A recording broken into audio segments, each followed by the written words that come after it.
অথবা বলা যেতে পারে ভালোবাসার কাঙাল। যত্ন ভালোবাসা না পেতে পেতে শুকিয়ে যাওয়া মরুভূমির অন্তরে পানি ঢালছে সোহান।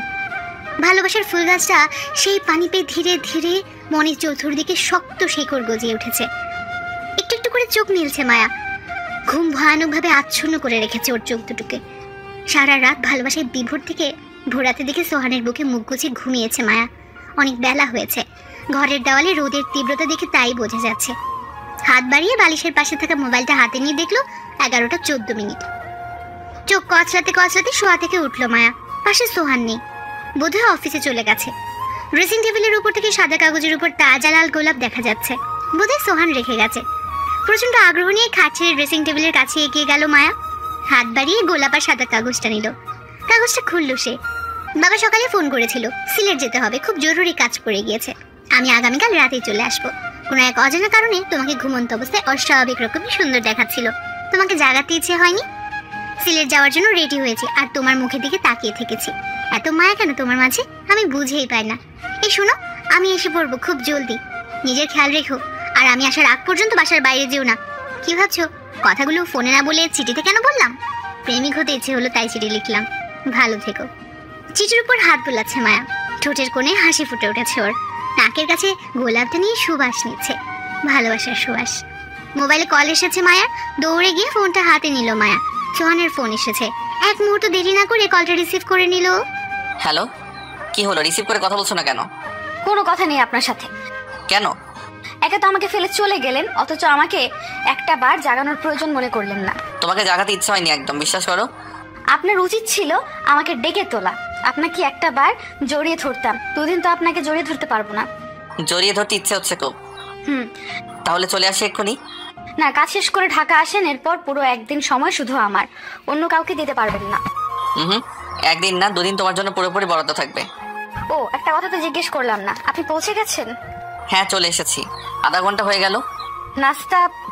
এই মায়া, আমার ক্লায়েন্ট কল করছে, পরে কথা বলছি। কলটা কেটে দিল সোহান। চিঠিটা এখনো মায়ের হাতে। কি যেন একটা আছে এই চিঠিটাতে, নেশা জাতীয় কিছু একটা। মায়া যতবার চিঠিটা হাতে নিচ্ছে ততবার মনে হচ্ছে ওর শরীরে তাল হারাচ্ছে। মাথাটা ঝিমঝিম করছে। কলিং বেল বাজছে বাসার। রতন গিয়ে দরজা খুলে দিয়েছে। মায়া বেরিয়ে এসেছে নিজের রুম থেকে। মেইন ডোর দিয়ে ড্রয়িং রুমে ঢুকছেন একজন বয়স্ক লোক। লোকটা মায়ের পরিচিত। এর আগে মানুষের ছবি দেখেছে ও। উনি সোহানের বাবা। মাইকে পা থেকে মাথা পর্যন্ত দেখছেন উনি। দাঁড়িয়ে আছো কেন? বসো এখানে। গুটি গুটি পায়ে নজরুল সাহেবের মুখোমুখি সোফাটায় বসলো মায়া। মাথার উপরে ফুল স্পিডে ফ্যান চলছে, তবু কানের পাশ দিয়ে ঘাম বেয়ে বেয়ে পড়ছে মায়ার। পানি খাবে মায়া? খানিকটা অবাক হলো মায়া। সোহানের বাবা ওর নাম জানেন, কিন্তু কিভাবে? শামিম, ওকে এক গ্লাস পানি দাও তো। পায়ের উপর পা তুলে সোফায় হেলান দিয়ে বসলেন নজরুল সাহেব। মায়ের দিকে পানির গ্লাস এগিয়ে দিল শামিম। গ্লাসটা হাতে নিয়ে বসে আছে মায়া। হাতে থাকা গ্লাসটা হালকা কাঁপছে। নজরুল সাহেব ঠান্ডা হাসিতে জিজ্ঞেস করলেন, তুমি হয়তো বা ভাবতে পারো হুট করে আমি এখানে কেন? তোমার নাম জানি কিভাবে, তাই না? উত্তর দিচ্ছে না মায়া। প্রশ্নগুলো সত্যি ওর মাথায় ঘুরপাক খাচ্ছে, কিন্তু মুখ ফুটে বলার শক্তি বা সাহস কোনোটাই নেই। দেখো, আমি কম সময় নিয়ে এসেছি, অফিসে অনেক কাজ ফেলে এসেছি। ঘন্টা 3 পরে আবার ব্যাক করব। এখানে আসার মূল উদ্দেশ্য হচ্ছে তোমার সাথে কিছু ব্যাপারে কথা বলবো, এরপর চলে যাব। তুমি তো বোবা না, তাহলে কথা বলছো না কেন? জি। সোহান আমার বড় ছেলে। সালমানের চেয়ে ওর প্রতি আমার এক্সপেকশন অনেক বেশি। আমার বিজনেস সামাল দেওয়ার মতো যোগ্যতা সোহানের চেয়ে সালমানের অনেক কম। আমার পেপারটি কি পরিমাণ আছে সে কথা নিশ্চয়ই সোহান তোমাকে জানিয়েছে। জি না। ও যদি না বলে থাকে তাহলে সেসব নিয়ে আমি তোমার সাথে কথা বলবো না। আশা করি এই কয় মাসে তুমি সেটা আন্দাজ করে নিয়েছো। দেখো মায়া, তোমার সাথে সোহানের বিয়ে হয়নি, সেটা আমি জানি। চোখ বড় করে নজরুল সাহেবের দিকে তাকালো মায়া। টি টেবিলের উপর থেকে পানির গ্লাসে চুমুক দিলেন নজরুল সাহেব। আবারও হেলান দিয়ে বসলেন সোফায়। এতটা অবাক হওয়ার কি আছে? সোহান আমার সন্তান। হতে পারে ও আমার কাছ থেকে দূরে থাকে, ও এখন বড় হয়ে গেছে। তার মানে তো এই না আমি ওর খোঁজ নিব না, কখন কি করছে না করছে সেসব জানবো না। শুনেছি ও নাকি তোমাকে প্রচণ্ড যত্নে রাখে। যত্নটা কী জন্য রাখে সে ব্যাপারে আমার জানা নেই। হতে পারে ও তোমার সত্যি ভালোবাসে, আবার হতে পারে এটা ওর সাময়িক মোহ। এটা তোমাদের নিজস্ব ব্যাপার, তোমরা ভালো বলতে পারবে, আমি সেটা জানি না। তবে আমার ধারণা এটা মোহ। সোহানের এখন 30 চলছে, স্বাভাবিকভাবে ও এই মুহূর্তে কাউকে প্রয়োজন। যে ওর যত্ন নিবে, ওর চাহিদাগুলো মেটাবে, ওর একাকিত্ব দূর করবে। বলতে পারো তোমাকে এনেছে ওর রিফ্রেশমেন্টের জন্য। হতে পারে ও এখন বিয়ে করার জন্য মেন্টালি প্রিপারেড না, এজন্য তোমাকে নিয়ে এসেছে। তোমাকে কিছুদিন এখানে রাখবে, যখন মেন্টালি প্রিপেয়ার্ড হবে তখন তোমাকে আবার তোমার আগের জায়গায় ফেরত রাখবে। চোখে ছলছল পানি নিয়ে মায়া বলল, উনি আমাকে বলেছে ভালোবাসে, খুব ভালোবাসে। আচ্ছা ঠিক আছে, ধরে নিলাম তোমাকে ভালোবাসে, তুমিও তো ওকে ভালোবাসো তাই না? থাক, বলতে হবে না, আমি উত্তর জানি। আচ্ছা মায়া, যাকে ভালোবাসো তার মন্দ নিশ্চয়ই কখনোই চাইবে না? না। তুমি বলো, তুমি কি সোহানের যোগ্য? সোহানের পাশে কি তোমাকে মানায়? সোহানের স্ট্যাটাস আর তোমার স্ট্যাটাস কি ম্যাচ হয়? তোমার বাবার পরিচয়টা পর্যন্ত তুমি জানো না। তোমার মা আর তুমি একটা নষ্ট পাড়ায় বড় হয়েছো। সোহানকে আমরা কতটা যত্নে, কত স্বপ্ন নিয়ে বড় করেছি জানো? সোহান সবাইকে বলে বেড়ায় তুমি ওর ওয়াইফ। তুমি কি এটা জানো ওর অফিসের কর্মচারীদের মাঝে তোমার ব্যাপারে কথা চলছে? তুমি কোথা থেকে এসেছো সেটা অফিসের কম বেশি সবাই জানে, কিন্তু সোহানের মুখোমুখি এসব কথা কেউ বলতে পারে না ভয়ে। আজকে অফিস জানাজানি হয়েছে, কালকে সোসাইটির লোকজন জানাজানি হবে। কর্মচারীরা না হয় ওর সামনে মুখ খুলে না, চাকরি চলে যাওয়ার সে ভয়, কিন্তু সোসাইটির লোক ওরা নিশ্চয়ই চুপ করে থাকবে না। সোহানকে ইঙ্গিত দিয়ে অথবা সরাসরি তোমার ব্যাপারে কথা বলে বসবে। আবার তুমি কোথাও ওর সাথে বেড়াতে গেলে, তোমার পুরনো কোনো কাস্টমারের সাথে দেখা হয়ে গেলে সোহানের সামনেই তোমাকে খারাপ প্রস্তাব দিয়ে বসলো, তখন কি হবে? ওর কতটা ইনসাল্ট হবে আন্দাজ করতে পারছো? ও কি এ ধরনের বাজে ব্যবহারগুলোর মুখোমুখি হওয়ার যোগ্য? আজ যদি তোমার সাথে না জড়িয়ে আমাদের স্ট্যাটাসের কারোর সঙ্গে সম্পর্কে জড়াতো, তাহলে নিশ্চয়ই ওকে এসব মুখোমুখি হতে হতো না। এই ব্যাপারগুলো কি আমার ছেলেকে শান্তিতে থাকতে দিবে? যাকে ভালোবাসো তুমি কি চাও না সে ভালো থাকুক, তার জীবনটা সুন্দর হোক? নিঃশব্দে কাঁদছে মায়া। মনে হচ্ছে কেউ গলা টিপে ধরে রেখেছে। নিজেকে তুচ্ছ থেকে আরো বেশি তুচ্ছ মনে হচ্ছে। ওনার প্রতিটা কথা খুবই যুক্তিযুক্ত মনে হচ্ছে মায়ার। কথাগুলো সত্যি ছিল, বাস্তবতাটা আজ বোধহয় একটু বেশি নির্মম মনে হচ্ছে। নিজের পরিচয়টা এতদিন মেনে নিলেও আজ কোনোভাবেই মেনে নিতে পারছে না মায়া। ইচ্ছে হচ্ছে গায়ের চামড়া কেটে আবার নতুন চামড়া লাগিয়ে দিতে, যে চামড়ায় কোনো ময়লা লেগে থাকবে না। এখন বাকিটা তোমার ইচ্ছা। তুমি কি সোহানকে ভালোবেসে ওর ক্ষতি করবে, নাকি দূরে সরে গিয়ে ওর উপকার করবে? আমার যা বলার ছিল আমি বললাম, তুমি কি সিদ্ধান্ত নিবে তা তুমি নিতে পারো। আসি। সোহানের বাবা উঠে চলে গেলেন। মায়ের মাথায় কথাগুলো তীরের মতো বিঁধেছে। মনে হচ্ছে যেন মস্তিষ্কের ভেতরটা ক্ষত বিক্ষত হয়ে যাচ্ছে। পুরো আধা ঘন্টা ড্রয়িং রুমের সোফায় বসেছিল মায়া। এই আধা ঘন্টায় মন খুলে কেঁদেছে এবং নিজের সাথে বোঝাপড়া করেছে। থাকবে না সোহানের জীবনে, চলে যাবে আগের জায়গায়। যাকে ভালোবাসে তার অপমান বা কষ্টের কারণ সে হতে চায় না। পাশে থেকে ভালোবাসতে হবে এমন তো কোনো কথা নেই, দূর থেকেও ভালোবাসা যায়। দূরে সরে গিয়ে যদি ভালোবাসার মানুষটা ভালো থাকে তবে তাই হোক। সবার গল্পের সমাপ্তি সুন্দর হয় না। ওর ভাগ্যে অসুন্দর সমাপ্তি ছিল। ভাগ্যকে মেনে নিতে হবে, নিজের অবস্থানটাকে মেনে নিতে হবে। দাঁত মুখ শক্ত করে ব্যাগ গুছিয়ে নিয়েছে মায়া। রতনের হাতে একটা চিঠি ধরিয়ে বেরিয়ে এসেছে সংসার থেকে। ওর সংসার, যেটা সোহান ওকে বুঝিয়ে দিয়েছিল, আজ এই মুহূর্তে মায়ের জন্য প্রাক্তন হয়ে গেছে সেই সংসার। বাসাতে এই ফোনটা রেখে গেছে মায়া। মিটিং সেরে মায়ের ফোনে কল দিচ্ছে সোহান। 2 বার কল করার পর 3 বারের মাথায় কলটা রিসিভ করলো রতন। ভাই, মায়া কোথায়? ভাবি তো গেছে গিয়া। মানে? যেইখান থেকে আপনি তারা নিয়ে আইছিলেন সেইখানে গেছে গিয়া। আপনার আব্বাই আইছিল, ভাবিরে বহুতক্ষণ বহু কিছু বুঝাইলো। ভাবি বড় সাহেবের বুঝ মাইনা গেছে গিয়া। বাবা কি বলেছে ওকে? কইছে আপনার লগে ভাবি থাকলে নাকি আপনারে বদনাম হইব, আপনার অপমান দেখতে হইব, আরও বহু কিছু কইছে। এরপর ভাবি আমার হাতে একখান চিঠি দিয়া ব্যাগ গুছাইয়া গেছে গিয়া। জিগাইছিলাম ভাবি কই যান, আমারে কইলো আমারে যেখানে মানাই সেইখানে যাই। সোহান দাঁত কিরমির করছে। এই মিটিংটা চাইলে সালমানকে দিয়ে সামলানো যেত। ওকে এমন পিড়াপিড়ি করে সিলেট পাঠানোর পেছনে কি কারণ ছিল তাহলে? সারা বছর ছেলের খবর থাকে না, আজ এসেছে ছেলের অপমান সম্মান নিয়ে ভাবতে। বন্ধু মহলে যখন বাপ মায়ের পরকীয়ার কুকীর্তি নিয়ে আলোচনা হয় তখন বুঝি ছেলের অপমান হয় না? যেমন মেজাজ খারাপ হচ্ছে বাবার উপর, তার চেয়ে দ্বিগুণ খারাপ হচ্ছে মায়ার উপর। ইচ্ছে হচ্ছে থাপড়িয়ে জলের দাঁত সবকটা ফেলে দিতে। আদরে আদরে ঠ্যাং বেশি লম্বা হয়ে গেছে, তাই ধেই ধেই করে ঘরের বাইরে যাওয়ার শখ জেগেছে ওর। তুলে আছাড় মারলেই সব ঠিক হবে। বাবার নম্বরে ডায়াল করলো সোহান, ফোনের সুইচ অফ দেখাচ্ছে। এরপর কল করলো নজরুল সাহেবের পার্সোনাল সেক্রেটারি মিজানের কাছে। কল রিসিভ করলেন তিনি। Hello sir. আপনার বড় সাহেব কোথায়? এই তো এখানেই। ফোনটা দিন। মিজান ফোনটা নজরুল সাহেবের দিকে এগিয়ে বলল। সোহান স্যার ফোন করেছেন? ফোনটা কানে নিলেন নজরুল সাহেব। হ্যাঁ সোহান, বলো। আমাকে নিয়ে এত সমস্যা কেন তোমার? কিসের সমস্যা? আমি যদি বাইরের বেশ্যা ঘরে তুলে এনে ভালো থাকি তাহলে সমস্যা কোথায়? দেখো, ও আমাদের যোগ্য না। তোমার জন্য মেয়ে দেখেছি, কয়েকদিন অপেক্ষা করো, আমি তোমার বিয়ের ব্যবস্থা করব। যদি এখনই বিয়ে না করতে চাও তাহলে সমস্যা নেই, এঙ্গেজমেন্ট করে রাখলাম। মেয়ের সাথে ঘুরবে ফিরবে, চাইলে লিভ টুগেদারও যেতে পারো, সেটা তোমরা বুঝে নিও। মায়ার সাথে লিভ টুগেদার ছিলাম, সেটাতে সমস্যা কি? তুমি কি নিজের স্ট্যাটাস ভুলে গেছো? ওই মেয়েটা প্রফেশনাল প্রস্টিটিউট, তুমি কেন ওর পিছনে ছুটছো?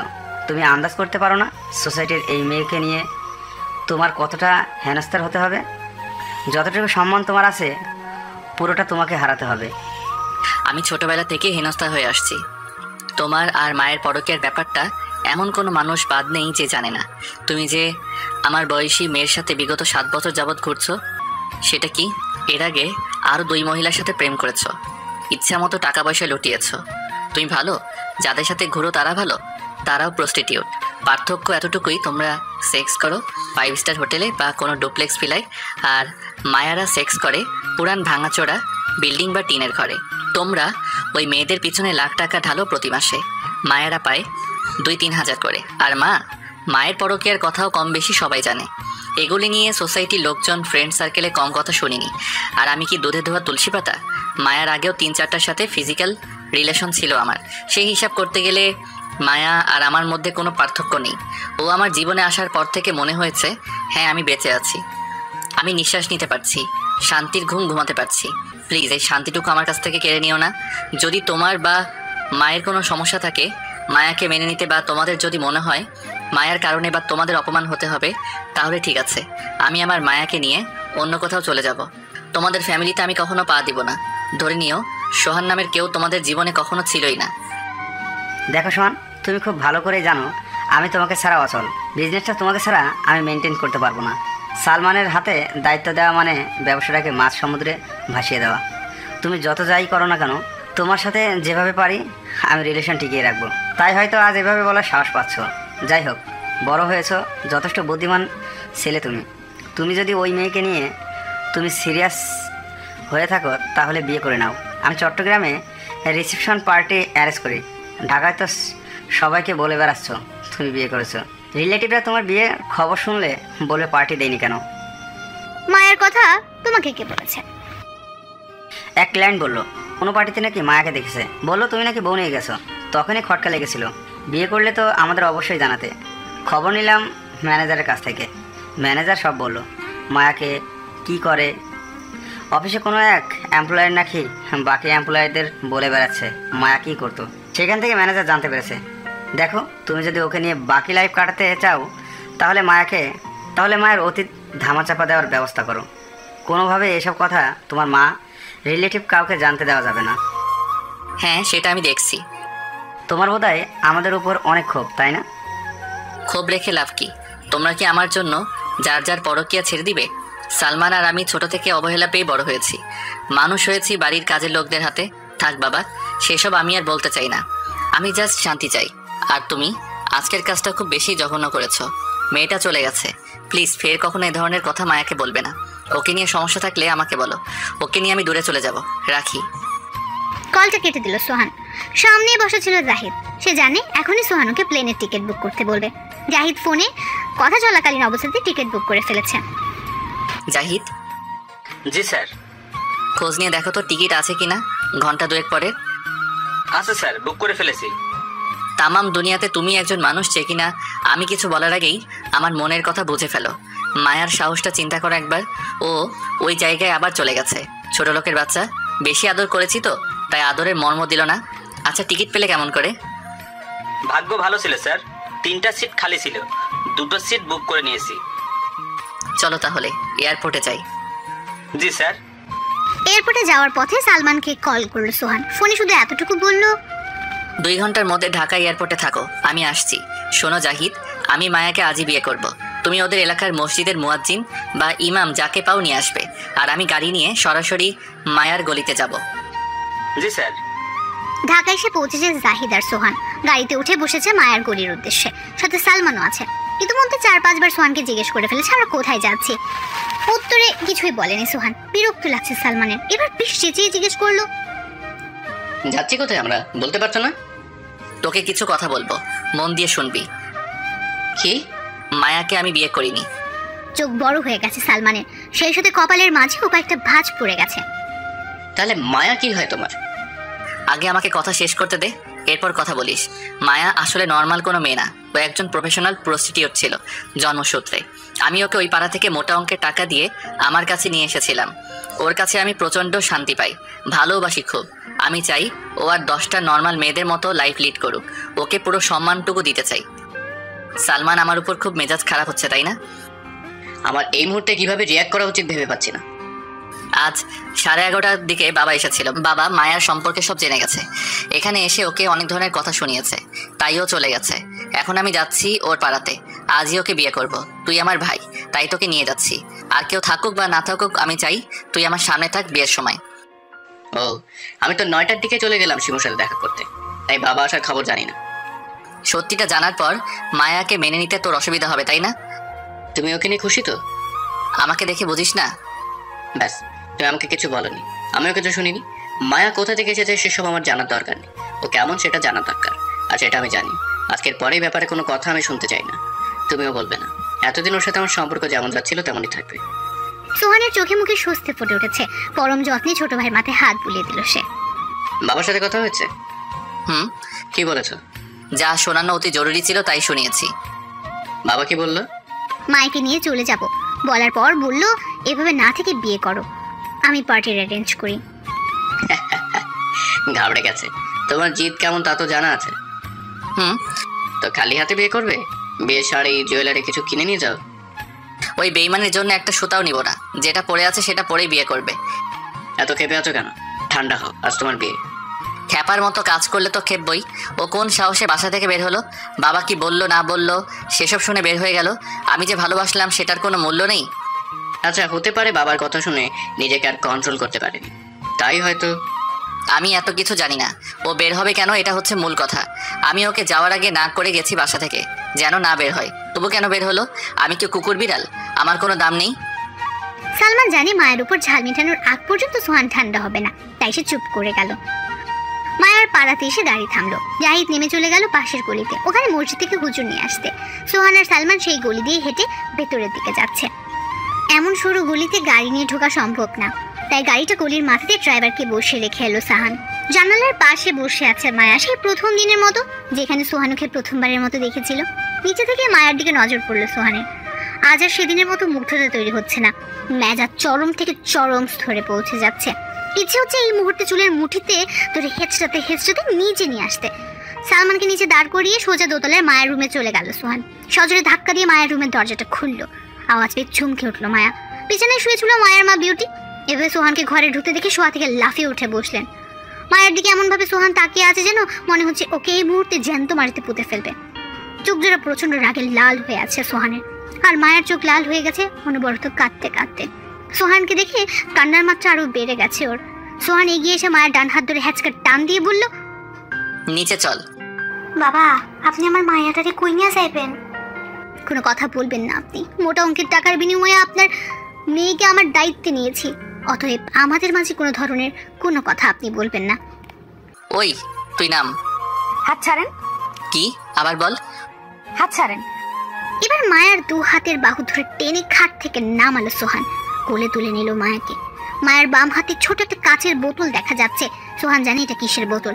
চাইলে এখনই এই বোতল হাতে নেওয়ার অপরাধে ওর হাত ভেঙে দিতে পারত, তবে সে এমন কিছুই করবে না। বিয়েটা হোক, এরপর বাসায় নিয়ে ওকে জন্মের শিক্ষা দেবে। সিঁড়ি বেয়ে নিচে নামছে মায়াকে নিয়ে। মা লাগাতার চেঁচামেচি করে যাচ্ছে, আমাকে ছাড়ুন। অন্যান্য ঘরগুলো থেকে মেয়েরা বেরিয়ে এসেছে তামাশা দেখার জন্য। তাদের কাছে মনে হচ্ছে যেন সিনেমা দেখছে। সোহানের পিছু পিছু বাকিরাও নেমে আসে শেষ অবধি কি হয় দেখার জন্য। জোনাকি সেখানে বসে কাস্টমারদের সাথে দরদাম ঠিক করে। সেখানে মায়াকে নিয়ে ঢুকলো সোহান। জোনাকি সোফায় দুপা উঠিয়ে পাঞ্জে উঠছে আর পুরোনো দিনের গান শুনছিল। হাওয়া মে উড়তা যায় মেরে লাল দুপাট্টা মলমল কা। সোহানকে দেখে দুপা নিচে নামিয়ে বসলো, পানির পিক ডানিতে ফেলে বলল, কোনো সমস্যা? মায়াডারে এমনি কোলে নিয়ে আইলেন যে? ও পালিয়ে এসেছে বাসা থেকে, তাই আজ ওকে বিয়ে করব, যাতে আর কোথাও ছুটতে না পারে। মায়ার রেগুলার কাস্টমার কারা ছিল ওদের নাম ঠিকানা সব রেডি করো, কাগজে লিখে আমাকে দাও। আর আরেকটা ছেলে আছে, ওর কাছে নাকি মায়ার ভিডিও আছে, ওই ছেলের অ্যাড্রেস অতি জরুরি, ওরটা সবার আগে আমাকে ব্যবস্থা করে দিবে। কি রে ভিডিও স্যার? ওই যে নীল ভিডিও। কি নীল ভিডিও? কি ওই যে কুকামের ভিডিও করে না ওইগুলা? ও হ্যাঁ, ওগুলা। চিন্তা করেন না, পাইয়া যাইবেন। টাকা লাগবে না, যেই টাকা দিছেন তাতেই চলবো। সেমনি দুপুরে আইছে, পরেই কইছিলাম তোরে এই জায়গায় রাখবো না। স্যার অনেকটি টাকা দিছে আমারে, তুই যে পালাইয়া আইসোস তোরে আবার ধইরা নিয়ে যাইবো দেখিস। সে তোরে ভালোবাসে, পুরুষ মানুষের চোখ দেখলেই বুঝতে পারি সে তোরে খালি ব্যবহারের লাইগা নেয় নাই। বিউটিও অনেকক্ষণ বুঝাইছে, সেমনি খালি এক কথাই কয়, একটা রাতেই তো এরপর সব ঝামেলা শেষ হয়ে যাইব। ওর ঝামেলা শেষ করাচ্ছি আমি। পিছন থেকে জাহিদ এসে ডাক দিল সোহানকে। স্যার। ঘাড় ঘুরিয়ে তাকিয়ে দেখে সালমান আর জাহিদ দাঁড়িয়ে আছে, সাথে একজন হুজুর। দেখে মনে হচ্ছে সুযোগ পেলে এখন এখান থেকে দৌড়ে পালাবে। বিয়ে কি উনি করাবে? জি স্যার। শুরু করেন। বিবাহ প্রক্রিয়া শুরু করে দিয়েছেন কাজী। আপাতত তিনি মায়ের মুখের দিকে তাকিয়ে আছেন কবুল শোনার জন্য। মায়া মুখে কুলুপ এঁটে রেখেছে। সোহান খুব পিড়াপিড়ি করছে কবুল বলার জন্য। হাতের বিষের বোতলটা খুলে সোহানকে বলল, আমাকে একদম জোর করতে আসবা না, আর নয়তো আমি বিষ খেয়ে মারা যাব। মায়ের গালে কষে থাপ্পড় লাগালো সোহান। থাপ্পড় এতটাই জোরে ছিল যে তাল সামলাতে না পেরে ফ্লোরে পড়ে গেল। হাত থেকে বিষের বোতলটা ছিটকে পড়ে গেল। হাত ধরে আবার টেনে তুলল সোহান। কবুল বলবি নাকি আবার থাপ্পড় খাবি? কবুল। বিয়ে সেরে মাত্রই বাসায় ফিরেছে ওরা। মায়াকে নিজের রুমে যাওয়ার জন্য ইশারা দিল সোহান। চুপচাপ মাথা নিচু করে রুমে চলে গেল মায়া। সালমানও চলে গেল নিজের রুমে, খানিক্ষণ বিশ্রাম করবে তাই। বড় একটা দীর্ঘশ্বাস ছেড়ে সোফায় গা ছেড়ে হেলান দিয়ে বসলো সোহান। প্রচন্ড পানির পিপাসা লেগেছে ওর। মনে হচ্ছে পুরো এক জগ বরফ ঠান্ডা পানি এখনই শেষ করে ফেলবে। রতনকে ডেকে এক গ্লাস ঠান্ডা পানি দিতে বলল সোহান। চোখ বন্ধ করে সোফার উপর ঘাড় ফেলে বসে আছে সে। কিছুক্ষণ পর পানি নিয়ে এলো রতন। এক গ্লাস পানি খাওয়ার পর আবার আরেক গ্লাস পানি চাইলো সোহান। রতন ফের এক গ্লাস পানি এনে দিল সোহানকে। একটু পরপর থেমে থেমে পানি খাচ্ছে সোহান। রাতে রান্না হয়েছে? না ভাই, তরকারি কাটটা রেডি করতেছি। রান্না করতে হবে না, টাকা দিচ্ছি, বাহির থেকে খাবার কিনে আনো। আচ্ছা। মায়ার চিঠিটা কোথায়? আমার ঘরে। নিয়ে আসো। আচ্ছা। পা থেকে মোজাগুলো খুলে সোফার পাশে ফ্লোরে ছুঁড়ে মারল সোহান। হালকা গরম পানিতে গোসল করাটা এই মুহূর্তে অতি জরুরি বলে মনে হচ্ছে। তবে তার চেয়ে আরো বড় জরুরি কাজটা হলো মায়াকে শায়েস্তা করা। ভাই চিঠি। চিঠিটা হাতে নিল সোহান। খুব বেশি বড় না, মাত্র 4 লাইনের চিঠি। আমি তোমায় না দেখি তুমি আমার না হও, আমি যত দূরে যাই চলে তুমি কাছে রও। পানি খাওয়ার পর রাগ কিছুটা স্মিত হয়ে এসেছিল। চিঠি পড়ার পর মনে হলো সেই রাগের আগুনে কেরোসিন পড়েছে। হাতের মুষ্টিতে চিঠিটা নিয়ে দুমড়ে মুচড়ে ফেলেছে সোহান। পায়ের কাছে বাসায় পরা রাবারের স্যান্ডেলগুলো পড়েছিল। একটা স্যান্ডেল হাতে নিয়ে মায়ার রুমে গেল সোহান। মায়া বারান্দায় দাঁড়িয়ে বাহিরে তাকিয়ে আছে। রুমের গেট আটকে দিয়ে বারান্দা থেকে মায়ার চুলের মুঠি ধরে ঘরে নিয়ে আসলো সোহান। পায়ের স্যান্ডেল দিয়ে এলো পাথারি ভাবে পেটাচ্ছে মায়াকে। কবি হবি তুই? কবি হওয়ার শখ জাগছে? তুই আমারে 4 লাইনের কবিতা লিখে ওই পাড়ায় আবার গেছস? ছোট লোকের বাচ্চা বেঈমান, আমারে রাইখা যাওয়ার এত শখ তোর? দূরে যাবি আমারে রাইখা? জুতা ফেলে এবার দুগালে লাগাতার চড় দিতে লাগলো সোহান। এত শখ কেন আমারে রাইখা যাওয়ার? হ্যাঁ, কোনো কিছুর অভাব রাখছি? ভালোবাসার সম্মানে কোনো অভাব রাখছি? মাথায় তুলে রাখছি তোরে আমি। ওই লোক আমার বাপ হয়েছে তো কি হয়েছে? তুই জানোস না তার সাথে আমার সম্পর্ক কেমন? ওই লোক এটা সেটা এসে বলবে আর তুই ঘর ছেড়ে চলে যাবি? আমি তোর কিচ্ছু না। একটাবার মনে করলি না আমি চলে গেলে সোহানের কেমন কষ্ট লাগবে? সোহান তো আবার একা হয়ে যাবে। আমাকে 2 পয়সার দাম দিতে মন চায় না? আমার কষ্ট হয় না? আমি মানুষ না? আমার কি কোনো ফিলিংস নাই? ওই লোক তোরে কি বললো না বললো ওইটা তোর কাছে মূল্য, আর আমার ফিলিংস ওইটা মূল্য না? কেমনে বের হয়ে গেলি তুই? এই সংসার কি তোর না? আমি কি তোর হাতে সংসার বুঝাইয়া দেই নাই? তুই তোর সংসার ফালাইয়া কেন বের হইলি? ফুপিয়ে কাচ্ছে মায়া। সোহানের অভিযোগ মাখা কথাগুলো ছুরির মতো কলিজায় গিয়ে বিঁধছে। মানুষের ভালো চাইতে গিয়ে খুব বেশি কষ্ট দিয়ে ফেলেছে। সোহানকে খুব শক্ত করে জড়িয়ে ধরলো মায়া। সরি। এক ধাক্কায় মায়াকে নিজের বুক থেকে সরিয়ে খাটের উপর ফেলে দিল সোহান। প্রচন্ড রাগে ফুঁসছেও। চোখে পানি নেই, অথচ কষ্টের গভীরতা সোহানের চোখে স্পষ্ট দেখতে পাচ্ছে মায়া। একদম ভালোবাসা দেখাতে আসবি না, তুই আমাকে কখনো আপন ভাবিসনি, আমি একাই তোকে ভালোবেসে গেছি। আমি আপনাকে ভালোবাসি, সত্যি ভালোবাসি। তার নমুনা আজকে আমি দেখেছি। আমি তোকে এত ভালোবাসি, তবু তুই কিভাবে ভাবতে পারলি তুই চলে গেলে আমি ভালো হয়ে থাকবো? আমার শরীরের একটা অঙ্গ হয়ে গিয়েছিস তুই, তোকে ছাড়া আমি শান্তি পাই না, বুঝিস না?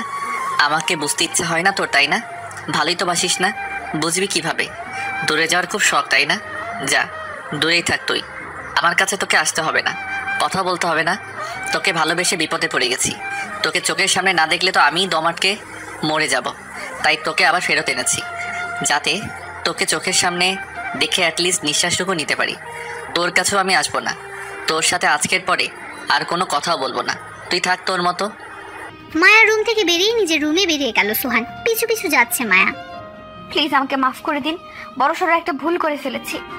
মায়ের মুখের উপর ঠাস করে দরজাটা আটকে দিল সোহান। আলমারি থেকে গেঞ্জি ট্রাউজার বের করে ওয়াশরুমে চলে গেল গোসল সারতে। বাইরে থেকে ডাকছে মায়া। শুনছেন? দরজাটা একটু খুলুন প্লিজ, আমাকে মাফ চাওয়ার একটা সুযোগ তো দিন। বিগত আধা ঘন্টা যাবত দরজা ধাক্কাচ্ছে মায়া, বারবার এক কথা বলেই যাচ্ছে, দরজাটা একটু খুলুন, আমার কথাগুলো একটু শুনুন। সালমান এসে কয়েকবার দেখে গেছে, ভেতর থেকে কোনো সারা শব্দ আসছে না।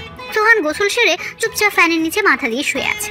যত খুশি দরজা ধাক্কাতে থাকুক, মায়ের সাথে কোনো কথা বলবে না সে। মেয়েটা জঘন্য খারাপ, তাই তো ওকে ফেলে যাওয়ার সিদ্ধান্ত নিয়েছে। সালমানের কাছ থেকে টাকা নিয়ে রতন আর শামীম গেছে বাইরে থেকে খাবার আনতে। সালমান নিজের রুমে বসে কথা বলছে শিমুর সাথে। গুনে গুনে পুরো 2 ঘন্টা পার হয়ে গেল। মায়ের হাজার ডাকের বড় দরজা খুললো না সোহান, এমনকি ভেতর থেকে একটু আওয়াজও করলো না। এই 2 ঘন্টায় 3টা সিগারেট শেষ করেছে সোহান। বাইরে দরজায় মাথা ঠেকিয়ে ফ্লোরে বসে আছে মায়া। মাথাটা প্রচন্ড রকমের ঘোরাচ্ছে ওর। সকাল থেকে না খেয়ে আছে, তার উপর সকাল থেকে কেঁদেই যাচ্ছে। আপাতত ওর আর কান্না পাচ্ছে না, চোখের সামনে ধীরে ধীরে সব ঘোলাটে হয়ে আসছে। বসে থাকার ক্ষমতাটা শেষ হয়ে আসছে ওর, গলা শুকিয়ে আসছে প্রচন্ড রকমের। পানি খাওয়া দরকার। ফ্লোর ছেড়ে ডাইনিং টেবিলের কাছে গেল মায়া। ন্যূনতম জোর পাচ্ছে না শরীরে, হাত পা কাঁপছে ওর। পানির গ্লাসটা হাত নিতে চোখের সামনে সমস্ত কিছু অন্ধকার হয়ে গেল। হাত থেকে গ্লাসটা পড়ে ভেঙে গেল, ফ্লোরে লুটিয়ে পড়লো মায়া। ভাঙা কাচের উপর বাম হাতটা পড়লো, কোণ থেকে কবজি পর্যন্ত 4টা কাচের টুকরো ঢুকেছে। গ্লাস ভাঙার আওয়াজ পেয়ে ফোন কানে নিয়ে রুম থেকে বেরিয়ে এলো সালমান। মায়াকে ফ্লোরে পড়ে থাকতে দেখে ফোন ফেলে মায়ের কাছে ছুটে এলো সালমান। বাইরে থেকে সজোরে চিৎকার করলো সে, ভাইয়া জলদি বের হোক, মায়া সেনাটাস হয়ে গেছে। সালমানের চিৎকার শুনে বিছনা ছেড়ে লাফিয়ে উঠলো সোহান। রুম থেকে বেরিয়ে এসে দেখে মায়াকে কোলে তুলে নিয়েছে সালমান। মায়ের রুমের দিকে যাচ্ছে সে, সালমানের পিছু পিছু সোহানও যাচ্ছে। চেহারা থেকে মুহূর্তের রাগটা সরিয়ে গিয়ে দুশ্চিন্তার ছাপ ভেসে উঠেছে। মায়াকে খাটে শুয়ে দিল সালমান, মায়ের পাশে হেলান দিয়ে বসেছে। সোহান এক হাতে মায়ের কপালে হাত দিয়ে অন্য হাতে মায়ের হাত শক্ত করে ধরে রেখেছে। মায়ের বাম হাতটা বিছানার সাথে লেগে গেছে, হালকা গোলাপি রঙের চাদরটায় লাল রক্ত লেপটে যাচ্ছে। রক্ত দেখে আটকে উঠলো সোহান। মিঠা আবার রক কাটলো না তো? বাম হাতটা ওর হাতে নিয়ে ভালোভাবে দেখেছে সোহান, না রক কাটেনি, কাজ বিঁধেছে। সালমান, 1 গ্লাস পানি আন, আর স্বপন ভাইয়ের নাম্বারটা আছে না? হ্যাঁ, ওনাকে কল করে বল সোহান ভাইয়ের ওয়াইফ সেন্সলেস হয়ে গেছে, হাতে কাচের টুকরাও ঢুকেছে, এখনই বাসায় আসতে বল। হ্যাঁ যাচ্ছি, পানিটা আগে দিয়ে যা। দিচ্ছি। রুমের অ্যাক্সি ছেড়ে দিল সোহান। ডাইনিং টেবিলের উপর থেকে 1 চোখ পানি নিয়ে আর গ্লাস দিয়ে গেল সালমান। জগ থেকে একটু একটু পানি নিয়ে মায়ের মুখে ছেটাচ্ছে সোহান, তাতে কোনো লাভ হচ্ছে না। মুখের উপর ছিটিয়ে থাকা পানিগুলো টিস্যু দিয়ে মুছে দিচ্ছে সোহান। মায়ের চোখ খুলছে না, মনে হচ্ছে যেন কলিজায় কামড় লেগে আছে। দুশ্চিন্তায় কপালের মাঝে ভাঁজ পড়ে গেছে সোহানের। ভাইয়া স্বপন ভাইকে ফোন করেছিলাম। কি বললো? 2-3 মিনিট লাগবে আসতে। উনি চেম্বারে না?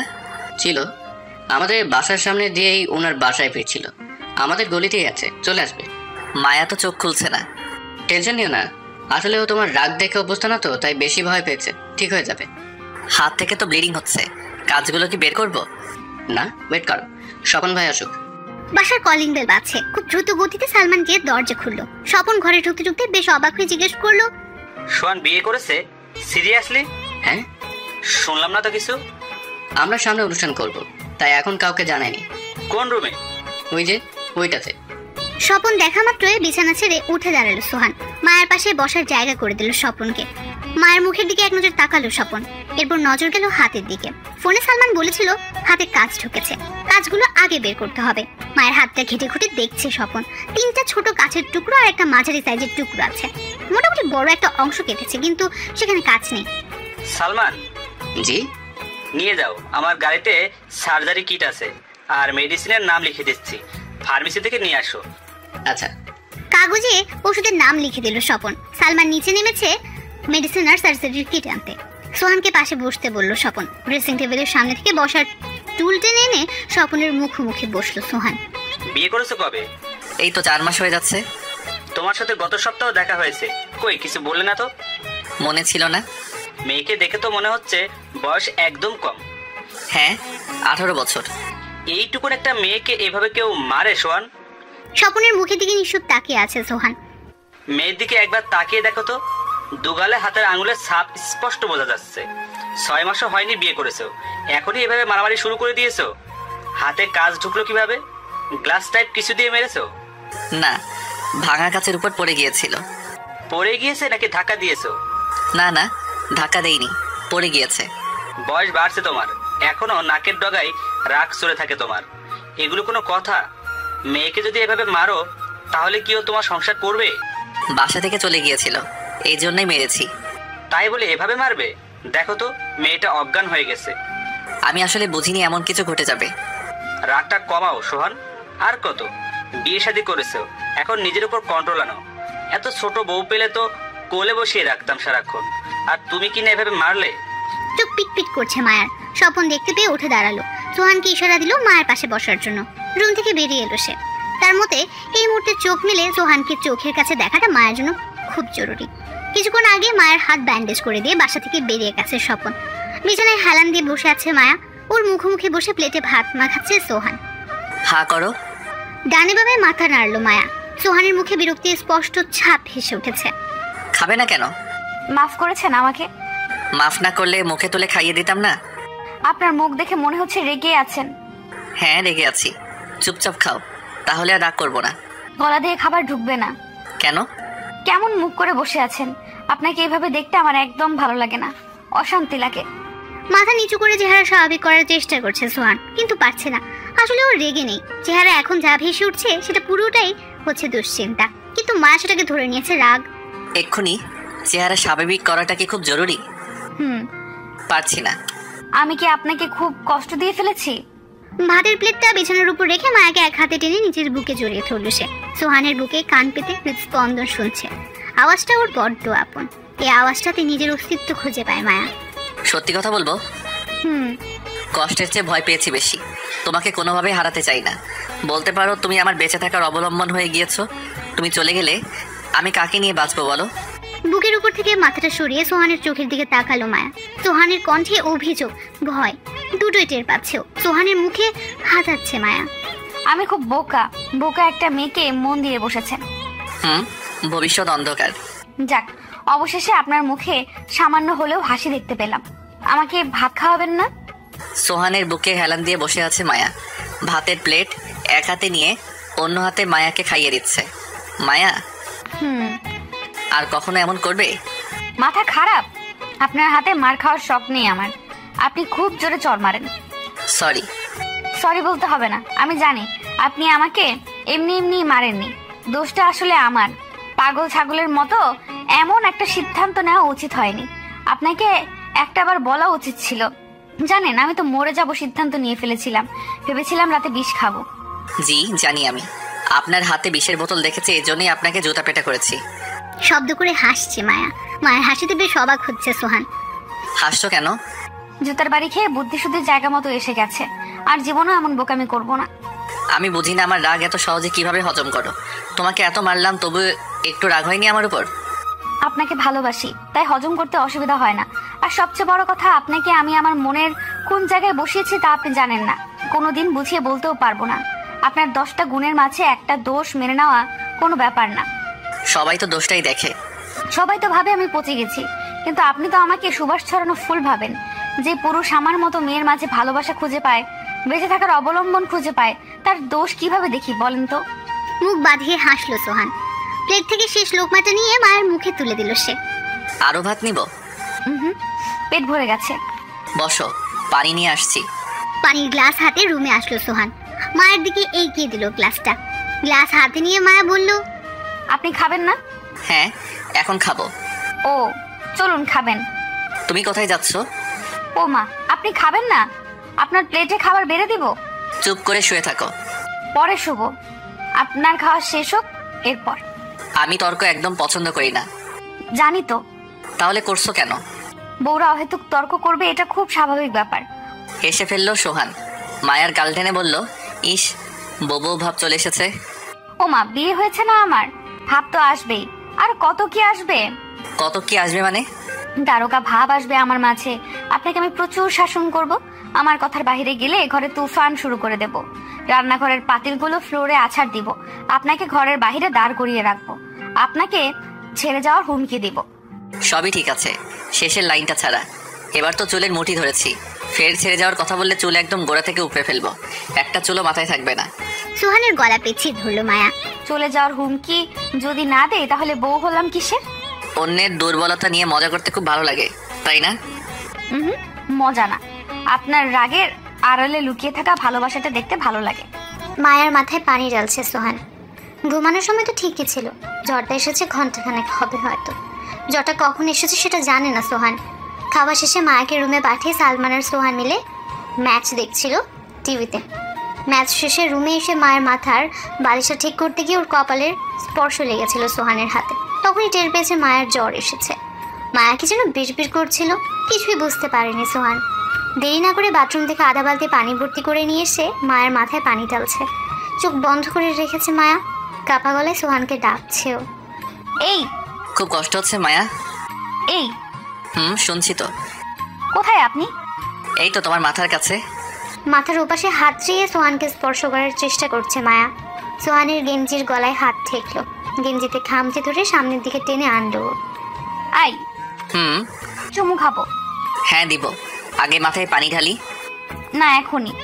মায়ের কপালে চুমু খেলো সোহান। চোখ মেলে তাকালো মায়া। চোখ জোড়া লাল হয়ে আছে, ঠিকমতো চোখ মেলতে পারছে না, তবু বহু কষ্টে সোহানের দিকে হাত খোলা চোখে তাকালো। চোখ জ্বালা করছে খুব। দাঁড়াও, পানি দিয়ে দিচ্ছি। পানি না, চুমু খাবো। চুমু খেলে চোখের জ্বালা কমবে? কমে যাবে। মনে মনে হাসলো সোহান।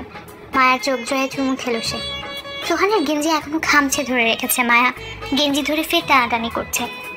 আরো চুমু খেতে চাও? না, ঘুমাবো। আচ্ছা ঘুমাও, আমি মাথায় পানি ঢালি। ঢালতে হবে না। তারপর? আপনি বসে থাকবেন, আমি আপনার কোলে বসে ঘুমাবো।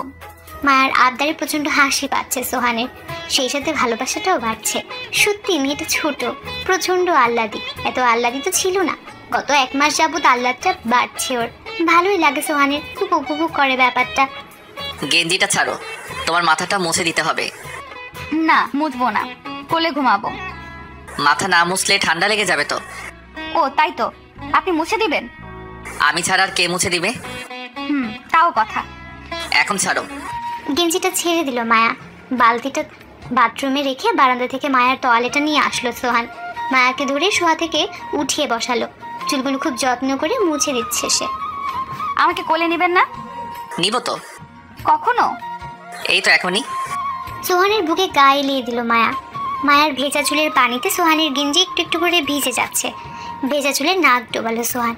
এক হাতে চুলের গোড়ায় হাত পাচ্ছে সে, অন্য হাতে মায়াকে জড়িয়ে ধরেছে। মায়াকে নিচের দিকে ঘুরিয়ে নিল সোহান।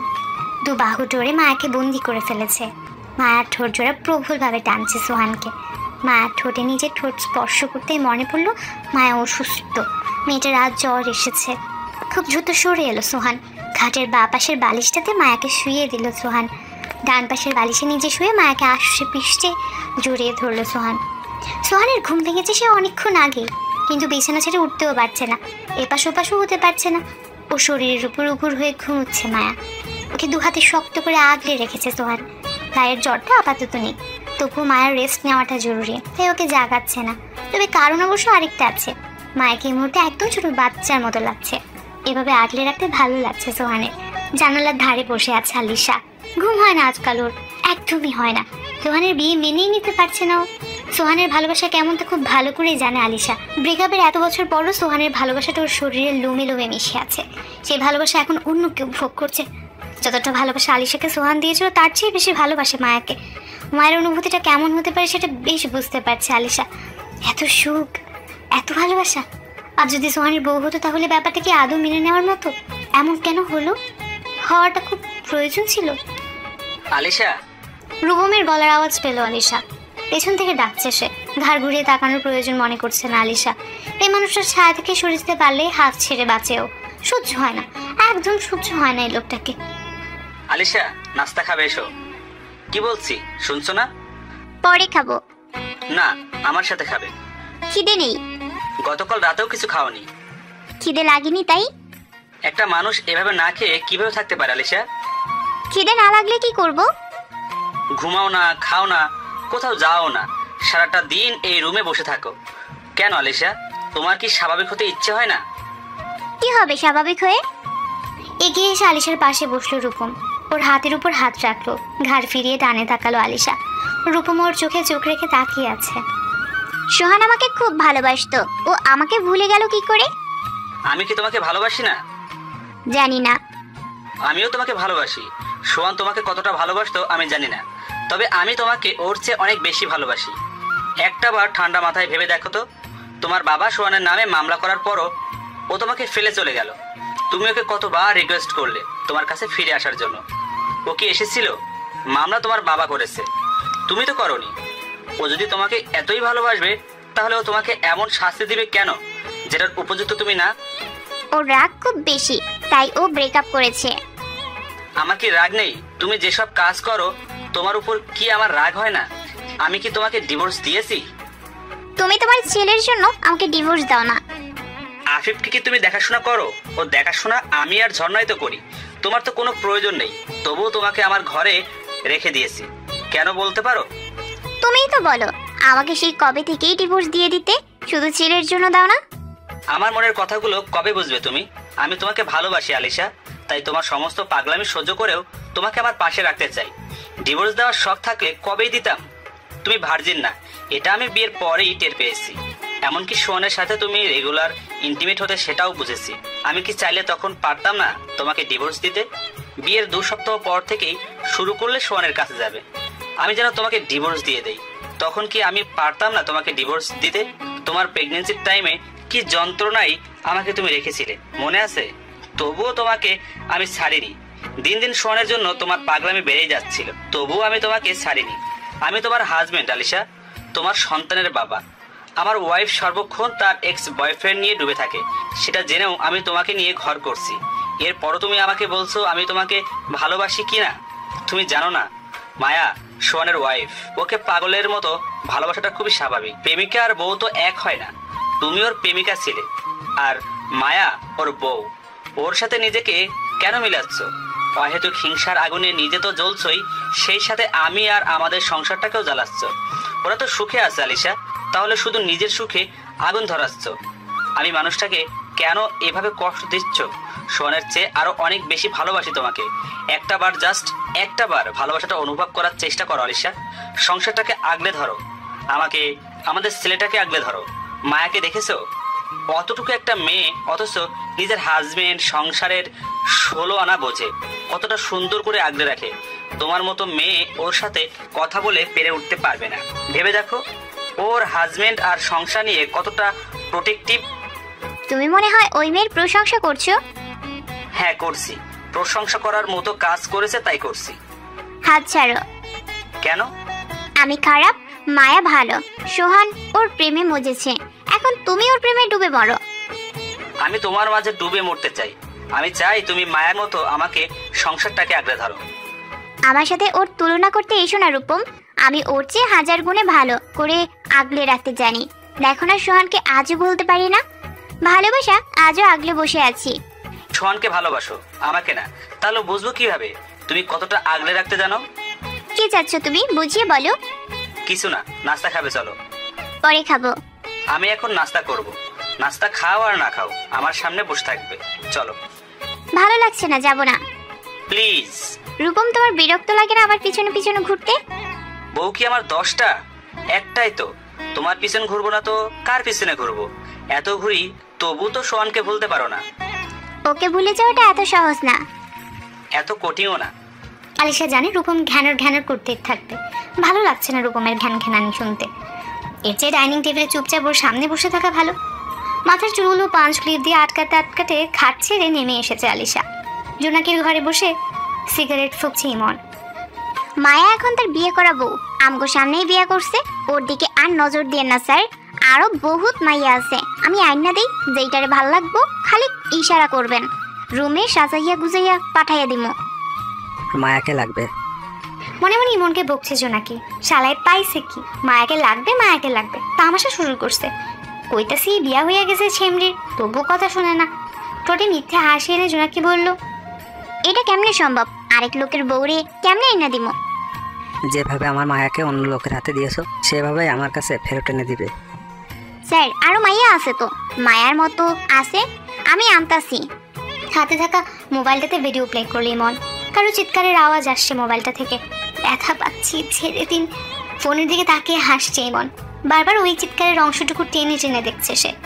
ইমনকে এক মুহূর্তে বিশাল বড় মুসিবত মনে হচ্ছে জোনাকির। যাওয়ার নাম তো নিচ্ছেই না, উল্টো এক চিৎকার শুনিয়ে শুনিয়ে কানটাকে পচিয়ে ফেলছে। বিশ্রী অবস্থা। মেয়েটাকে জানো? না। মায়া কত সুন্দর করে চিৎকার করে, ব্যথা পাচ্ছি ছাড়ুন। উফ, শুনলে ইচ্ছা হয় আরো জোরে কামড় দেয়, দাঁত শিরশির করছে খুব। ওকে আনার ব্যবস্থা করে দাও না জোনাকি, আর সহ্য হচ্ছে না। ইমনের মতিগতি বেগতিক মনে হচ্ছে জোনাকির। এখান থেকে লোকটাকে বের করতে হবে। ও যায়নি সোহানের কাছে এই মানুষটার খোঁজ দিতে, কিন্তু এখন মনে হচ্ছে খোঁজ দেওয়াটা অতি জরুরি, আর নয়তো কেলেঙ্কারি ঘটতে পারে। সামনের আটখানা দাঁত বের করে হাসলো জোনাকি। মায়ের খুব মনে ধরছে না স্যার? আচ্ছা স্যার, আইনা দিমু, তবে আপাতত সম্ভব না। জামাইর লগে বিদেশ গেছে হানিমুনে, দেশে আইলে ওরে ধইরা আনার ব্যবস্থা করবো, তবে চার্জ একটু বেশি লাগবো। অ্যাডভান্স দিয়ে যাব। না স্যার, কাম সারার পর দিয়েন। ইমন বের হওয়ার মাত্রই সোহানের নম্বরে কল করলো জোনাকি। মাথার বালিশের কাছে মোবাইলটা বাজছে।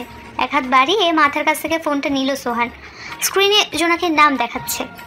হ্যাঁ জোনাকি বলো। স্যার ইমন আইছিল। এরপর? মায়ারে খুঁজে। মায়ারে তার লাগবই। কইলাম বিয়ে হয়ে গেছে, সে মানে না। মায়ার ভিডিও চাইরা আমার সামনে বইসা দেখতেছিল, আর খবিশের মতো হাসতেছিল। মায়া চিল্লাইতেছে ভিডিওতে, আর খবিশটা কইতাছে মায়ার চিল্লানি শুনে নাকি আরো জোরে কামড়াইতে মন চাইতেছে, তার দাঁত বলে শিরশির করতেছে। গায়ে কাটা দিয়ে উঠছে সোহানের। নোংরা মেন্টালিটির মানুষ, মানসিক রোগী একটা। পা থেকে মাথা পর্যন্ত পেটালে কামড়ানোর শখ মিটে যাবে। তুমি কি বলেছ? ভুলভাল বুঝাইছি, কইছি মায়ারে আইনা দিমু, তবে এখন না, আরো পরে। আপনি মায়ারে নিয়ে বিদেশে ঘুরতে গেছেন। আচ্ছা, ভালো করেছো। তারে এখন কি করবেন স্যার? সে তো পিস ছাড়বো না। ছাড়বে কি ছাড়বে না সেটা তো বুঝবই। আচ্ছা স্যার, আমার কিছু করতে হইলে জানাইয়েন। জানাবো। মা এখনো ঘুমে। ওকে এক হাতে জড়িয়ে অন্য হাতে মাথায় হাত বুলিয়ে দিচ্ছে সোহান। কি করা যায় ভাবছে সে। সবার আগে ভিডিওগুলো সরাতে হবে। ভিডিওর কপি কোথায় কোথায় আছে সব বের করতে হবে। নড়ে চড়ে উঠলো মায়া। মুখটা তুলে কোনো মতে এক চোখ মেলে সোহানের দিকে তাকালো। Good morning princess. আবার সোহানের বুকে মাথা রেখে চোখ বন্ধ করে ফেললো মায়া। সোহানের বুকে নাক মুখ খুশছেও। উঠতে ইচ্ছে হচ্ছে না? উঠবো। কখন? একটু পর। নাস্তা কি খাবে? বিস্কিট খাবো চায় ডুবিয়ে। ডক্টর গতকাল কি বলেছে শুনোনি? শুনেছি। বিস্কিট খেলে হবে? তুমি অনেক উইক হয়ে গেছো, হেলদি খাবার খেতে হবে। আবার ডিম? ডিম, সাথে এক গ্লাস দুধ, রুটি বা পরোটা। ডিমে গন্ধ লাগে। কিচ্ছু করার নেই, খেতে হবে। খাইয়ে দিবেন আমাকে? দিব। সোহানের গায়ের উপর থেকে বিছানায় নেমে এলো মায়া। ঝিম মেরে বসে আছে খাটে। মায়ের পিঠে হাত বুলাচ্ছে সোহান। খারাপ লাগছে মায়া? মাথার একটু ঝিমঝিম করছে। ঠিক মতো খাও, কিছুদিন ঠিক হয়ে যাবে। হাত ছেড়ে নেমে গিয়ে ওয়াশরুমে গেল মায়া। সোহান গিয়েছে কিচেন রুমে। রতন পরোটা বানাচ্ছে। সালমান গতকাল রাতে বলেছে মাংস দিয়ে পরোটা খাবে। সোহান বলল চুলায় ডিম সিদ্ধ বসাতে, সেই সাথে দুধটাও জাল দিতে বলে এসেছে। ভাইয়া, মায়ের অবস্থা কি এখন? এই তো জ্বরটা নেই, শরীর এখনো দুর্বল। রাগটা কমাও, যখন তখন এভাবে খেপে যাওয়ার মানে হয় না। মেজাজ অতিরিক্ত খারাপ হয়ে গিয়েছিল। ওকে এখানে এনে বলেছে এটা ওর সংসার। সংসার ফেলে চলে গেল কেন? ছোট একটা মেয়ে, বাবার কথাগুলো মেনে নিতে পারেনি। তাছাড়া ওর মনেও হয়তো এই কথাগুলো বারবার ঘুরে ও কোন জায়গা থেকে এসেছে। তোমার ফ্যামিলি স্ট্যাটাসের সাথে যায় না, তাই বাবার কথাগুলো খুব গায়ে লেগেছে ওর। রিয়াক্টটা একটু বেশি করে ফেলেছি, মাথা ঠিক থাকে না বুঝলি। জানি ঠিক থাকে না, তাই বলে এতটাও রিয়াক্ট করা ঠিক না। মাথাটা ঠান্ডা করতে চাই কিন্তু হয় না। কখন ট্রাই করেছে বলে তো মনে হয় না। ওনাকে কিচ্ছু বলবে না, উনি খুব ভালো মানুষ। কথাটা বলতে বলতে ডাইনিং রুমের দিকে আসছে মায়া। ভালোবাসা কত, এত বড় ধোলাই কেউ বলছে উনি খুব ভালো মানুষ। ভালোই তো, ভালোকে ভালো বলবো না? বুঝলি সালমান, যে আমাকে ভালোবাসবে সে আমার ভালোকেও ভালোবাসবে, মন্দকেও ভালোবাসবে। আমি একটা খারাপ কাজ করলেও বোঝার চেষ্টা করবে আমি কেন খারাপ কাজটা করলাম। অফিসে যাবেন বলে তৈরি হচ্ছে নজরুল সাহেব। খাটে হেলান দিয়ে শুয়ে আছে সোহানের মা রিমা। ফোনে খুব মনোযোগ সহকারে কিছু একটা দেখছেন তিনি। কয়েক সেকেন্ড পর নজরুল সাহেবের দিকে হাতে থাকা ফোনটা এগিয়ে দিয়ে বললেন, নজরুল দেখো তো একটু। কি দেখবো? ফোনটা হাতে নাও আগে। কিছুটা বিরক্ত হলেন নজরুল সাহেব। অফিসে যাওয়ার সময় হলে এই মহিলারা এটা সেটা দেখাতে হয়, না দেখলেও বিপদ, ঝগড়া বাঁধিয়ে ফেলবে। বাধ্য হয়ে ফোন হাতে নিলেন তিনি। একটা মেয়ের ছবি, চেহারা তেমন ভালো না, তবে বেশ স্মার্ট। স্মার্টনেসের আড়ালে চেহারার কমতিগুলো আড়াল হয়ে গেছে। সব মিলিয়ে ভালোই। কে এটা? সোহানের জন্য দেখেছি, আমার বান্ধবীর ভাইয়ের মেয়ে। ভালো না? মোবাইলটা খাটের উপর রেখে আবার অফিসে যাওয়ার জন্য তৈরি হওয়ার কাজে লেগে পড়লেন। কোনো উত্তর দিচ্ছেন না। নজরুল, কিছু একটা জানতে চেয়েছি আমি, উত্তর দিচ্ছ না কেন? কি বলবো? কেমন লেগেছে? সোহান বিয়ে করে ফেলেছে। তড়িৎ গতিতে শোয়া থেকে উঠে বসলেন রিমা। মনে হলো মাথায় বাজ পড়েছে তার। ঠিকঠাক শুনেছে কিনা সেটা জানার জন্য আবার নজরুল সাহেবকে জিজ্ঞেস করলেন, কে বিয়ে করেছে? সোহান। কাকে? একজনের সাথে অ্যাফেয়ারে ছিল। তুমি জানতে সব? হ্যাঁ। আমাকে বলার প্রয়োজন মনে করলে না? বললে কি হতো? কি হতো মানে? আমি কেউ না? সেটা তুমি তোমার ছেলের সাথে বুঝে নাও।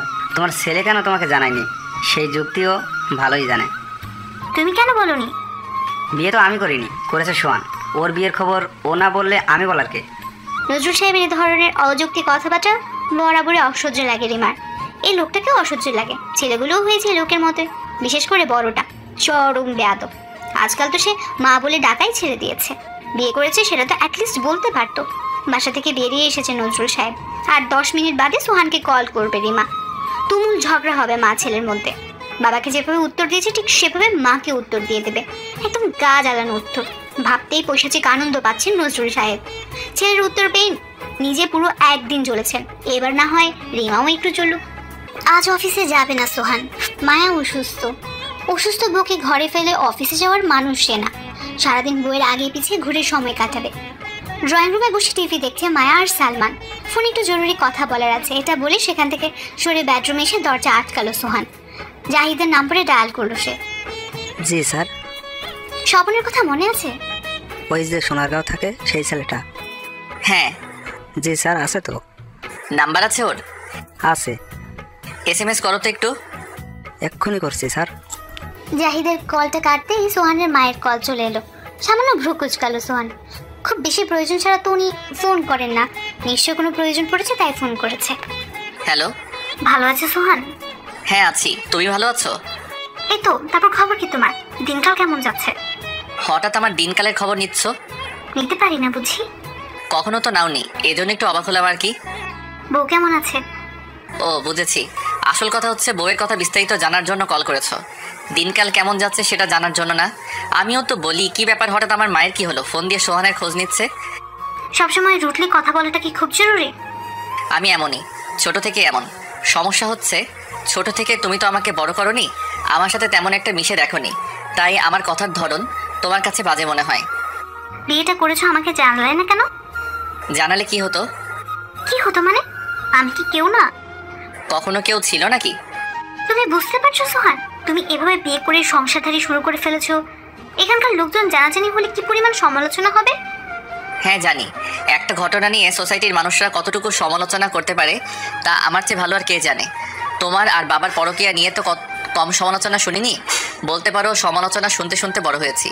আর আমি মায়াকে বিয়ে করেছি, পরকীয়া করছি না। আমাদেরকে নিয়ে যেটা হবে সেটা হলো আলোচনা, সমালোচনা না। তোমার আমার কি সম্পর্ক ভুলে যাচ্ছ? না ভুলিনি তো। তাহলে এসব ব্যাপার নিয়ে কথা কেন বলছো? খুব গায়ে লাগছে। বেয়াদবির শেষ সীমানায় পৌঁছে গেছো। সেটা তো কবেই পৌঁছেছি। হ্যাঁ জানি, খুব ভালো করে জানি তুমি যে কতটা বেয়াদব। জেনে শুনে কেন এসেছো আমার সাথে কথা বলতে? নিজের সন্তানের কাছ থেকে জুতার বাড়ি খেতে ইচ্ছে হচ্ছিল, তাই তোমাকে ফোন করে জুতার বাড়ি খেলাম। সন্তান সন্তান করো না তো, তোমার মুখে সন্তান শব্দটা মানায় না। তুমি 2 ছেলের মা, সেই কথা একটা সময় বলতে লজ্জা পেতে। এমনও সময় গেছে দূরে কোথাও বেড়াতে গেলে আমাকে আর সালমানকে তুমি বোনের ছেলে বলে পরিচয় করিয়েছো। এগুলো জাস্ট ফান ছিল। ফান ছিল না কি ছিল সেগুলো বোঝার মতো যথেষ্ট বয়স তখন আমার হয়েছিল। তুমি তোমার ওয়াইফের সামনে এসব বলছো? হ্যাঁ বলছি, বউকে আগে ভাগে সব জানিয়ে রেখেছি। প্রেম করো তো এখনো ছাড়োনি। চট্টগ্রামে কোনো পার্টিতে গেলেই তো তোমার আর বাবার পরকীয়া নিয়ে কানাঘুষা চলে। সেসব আমার বউয়ের কান পর্যন্ত আসতে কতদিন, তাই আগে ভাগে বউকে শুনিয়ে রাখছি। শোনাও, যত পারো বাপ মায়ের বেইজ্জতি করো। ও মানুষ হয়েছে একটা, ন্যূনতম রেসপেক্ট আমরা কেউ তোমার কাছ থেকে পাইনি। এখন থেকে বউকে শুনিয়ে ওকেও বেয়াদব বানাচ্ছ। আজ তুমি বেয়াদবি করছো, কাল থেকে তোমার বউ যোগ হবে তোমার সাথে। দুজনে মিলেমিশে আমাদের ইনসাল্ট করো, বেয়াদব কথাকার। শেষের কথাগুলো প্রচুর চিৎকার করে বললেন রিমা। পুরো শরীরে মনে হচ্ছে কেউ আগুন ধরিয়ে দিয়েছে, রাগে পুরো শরীর কাঁপছে। ছেলের অপমানের কথা নজরুল সাহেবকে জানানোর জন্য কল করেছেন। ফোনের স্ক্রিনে রিমার নাম দেখে মিটমিটিয়ে হাসছেন নজরুল সাহেব। গায়ে জ্বালা উঠেছে রিমার, ভুলেও কল রিসিভ করা যাবে না, আর নয়তো বিষ ছাড়বে ওনার উপর। বিষটা ছেড়ে ফেলে তো রিমার গায়ের জ্বালা মিটে যাবে, কোনো মতেই মিটতে দেওয়া যাবে না। নিজের জ্বালা নিজেই নিয়ে ঘুরেছেন পুরো একটা দিন, কাউকে সেই যন্ত্রণার কথা বলতে পারেননি। রিমাকেও সেই সুযোগ দেবেন না। যেমন উনি চলেছেন তেমনি রিমাকেও চলতে হবে। মায়ের কলটা কাটার পর স্ক্রিনে দেখলো জাহিদের নম্বর থেকে মেসেজ এসেছে। স্বপনের ফোন নাম্বারটা SMS করেছে জাহিদ। নম্বরটায় কল করলো সোহান। 4 বার রিং হওয়ার পর রিসিভ করলো স্বপন। আসসালামু আলাইকুম ভাই। ওয়ালাইকুম আসসালাম। ভালো আছো স্বপন? এই তো ভাই, আপনি ভালো আছেন? হ্যাঁ, তারপর দিনকাল কেমন যায়? আপনাদের দোয়ায় যাচ্ছে ভাই। হঠাৎ আমাকে স্মরণ করলেন যে, কোনো দরকার? একটা কাজ করে দিতে হবে। কি কাজ? জানি ওসব ছেড়ে দিয়েছো, তবু আমার রিকোয়েস্ট কাজটা করে দিতেই হবে। তোমাকে ছাড়া বিশ্বস্ত কাউকে পাচ্ছি না। আরে ভাই, আপনার সাথে আমার হিসাব আলাদা। আপনি শুধু বলেন কি করতে হবে। একটাকে তুলে আনতে হবে, আমার বাসায় আটকে রাখবে 2 দিন, সারা রাত টর্চার করবে। খবরদার মেয়েদের ইনজুর যেন না হয়, কিন্তু মরণের ভয় এমনভাবে ভেতরে ঢুকাবে যাতে মায়া নামের কেউ এই পৃথিবীতে আছে সেটা ভুলে যায়। আর ওর কাছে কয়েকটা ভিডিও ক্লিপ আছে, কোথায় কোথায় রাখা আছে জানি না। ওর কাছ থেকে ওর বাসার চাবি নিয়ে laptop, pen drive, memory card যা পাও সব নিয়ে আসবে, একটাও যেন বাদ না যায়। মায়া কে ভাই? আমার ওয়াইফ। ও, ভাবির সাথে ওনার কি সম্পর্ক? কোনো সম্পর্ক নেই, আগে অ্যাফেয়ার ছিল, এখন আমার ওয়াইফকে কন্টিনিউ ব্ল্যাকমেইল করছে। যা তো অবস্থা, মজা লাগছে না এই ছেলের তামাশা। এটার একটা দফা রফা করা জরুরি। বুঝেছি ভাই, কাজ হয়ে যাবে। কিভাবে কি করবে সামনাসামনি দেখা করে ডিটেলস বলবো, ঠিক আছে? জি ভাই, কবে আসবো? আগামীকাল সন্ধ্যার পর আসো। আচ্ছা। মাথা থেকে অর্ধেক চিন্তা দূর হয়েছে, বাকিটা কাজ হয়ে গেলে এরপর দূর হবে। উফ, কোথাকার ইমন মাথাটা হ্যাং করে দিচ্ছে একদম। সামনে পেলে একটা হলেও দাঁত ভাঙবে ব্যাটার। কামরানোর সব চিরতরে মেটাবে এবার। বিকেলের দিকে মায়াকে নিয়ে শপিং করতে এসেছে সোহান। কোনো কিছু না দিয়েই বিয়ে করেছে ও। ব্যাপারটা মনের মধ্যে বারবার খচখচ করছিল সোহানের, তাই ওকে নিয়ে এসেছে কিছু গোল্ডেন জুয়েলারি আর শাড়ি কিনে দেওয়ার জন্য। শাড়ি কেনার পালা শেষ করে স্বর্ণের দোকানে গলার নেকলেস দেখছে ওরা। গলায় নেকলেস ট্রায়াল দিয়ে দেখছে মায়া। সোহান খুব মনোযোগে মায়ার গলার দিকে তাকিয়ে দেখছে। অপর পাশের দোকানে দাঁড়িয়ে আছে আলিশা, সোহানের দিকে তাকিয়ে আছে ও। কত মনোযোগে মায়াকে দেখছে মানুষটা। মায়ের গলায় স্পর্শ করছে কিছুক্ষণ পর পর। একটার পর একটা নেকলেস পাল্টে যাচ্ছে মায়া। কোনোটাই সোহানের পছন্দ হচ্ছে না। নিজের বউয়ের কোনো জিনিস কেনার ব্যাপারে সোহান কতটা যত্নশীল সেটা দেখতেই পাচ্ছে আলিশা। এতটা ভালোবাসে মায়াকে। কানাটা বহু কষ্টে চেপে রেখেছে আলিশা। কণ্ঠনালীর ঠিক মাঝখানটাতে তীব্র চাপ অনুভব করছে সে। মায়ের জন্য এক সেট গহনা কিনে দোকান থেকে বেরিয়ে এলো ওরা। কসমেটিক্স শপ থেকে কিছু কসমেটিক আর জুতার দোকান থেকে জুতা কিনে ফুড কোর্টে বসেছে খাওয়ার জন্য। এতক্ষণ আলিশা ওদের পেছন পেছন ঘুরেছে, দূর থেকে দুজনকে দেখেছে। মায়াকে নিয়ে সোহান বেশ সুখে আছে। মায়ের দিকে সোহানের তাকিয়ে থাকা, মায়ের কাঁধ জড়িয়ে হাঁটা, সোহানের হাসি, প্রতিটা ব্যাপার খুঁটিয়ে খুঁটিয়ে লক্ষ্য করেছে আলিশা। এই ব্যাপারগুলো আলিশাকে প্রতি সেকেন্ডে জানান দিচ্ছিল সোহান কতটা সুখী। সোহানের সাথে প্রেম চলাকালীন সময় কখনো সোহানকে এভাবে হেসে হেসে কথা বলতে দেখেনি। ওর দিকে এভাবে মন্ত্রমুগ্ধের মতো তাকিয়েও থাকতে দেখেনি। তাকিয়ে থাকতো না ঠিক তা না, ওর দিকেও মুগ্ধ হয়ে তাকিয়ে থাকতো। তবে মায়ের ব্যাপারটা আলাদা। সোহানের চোখের ভাষা পাল্টে যায় মায়ের দিকে তাকালে। মনে হয় যেন সমস্ত ভালোবাসা ওই দুই চোখের মাঝেই ভিড় জমাচ্ছে। আর মায়া চেহারা থেকে বাচ্চার ভাবটা এখনো কেটে ওঠেনি।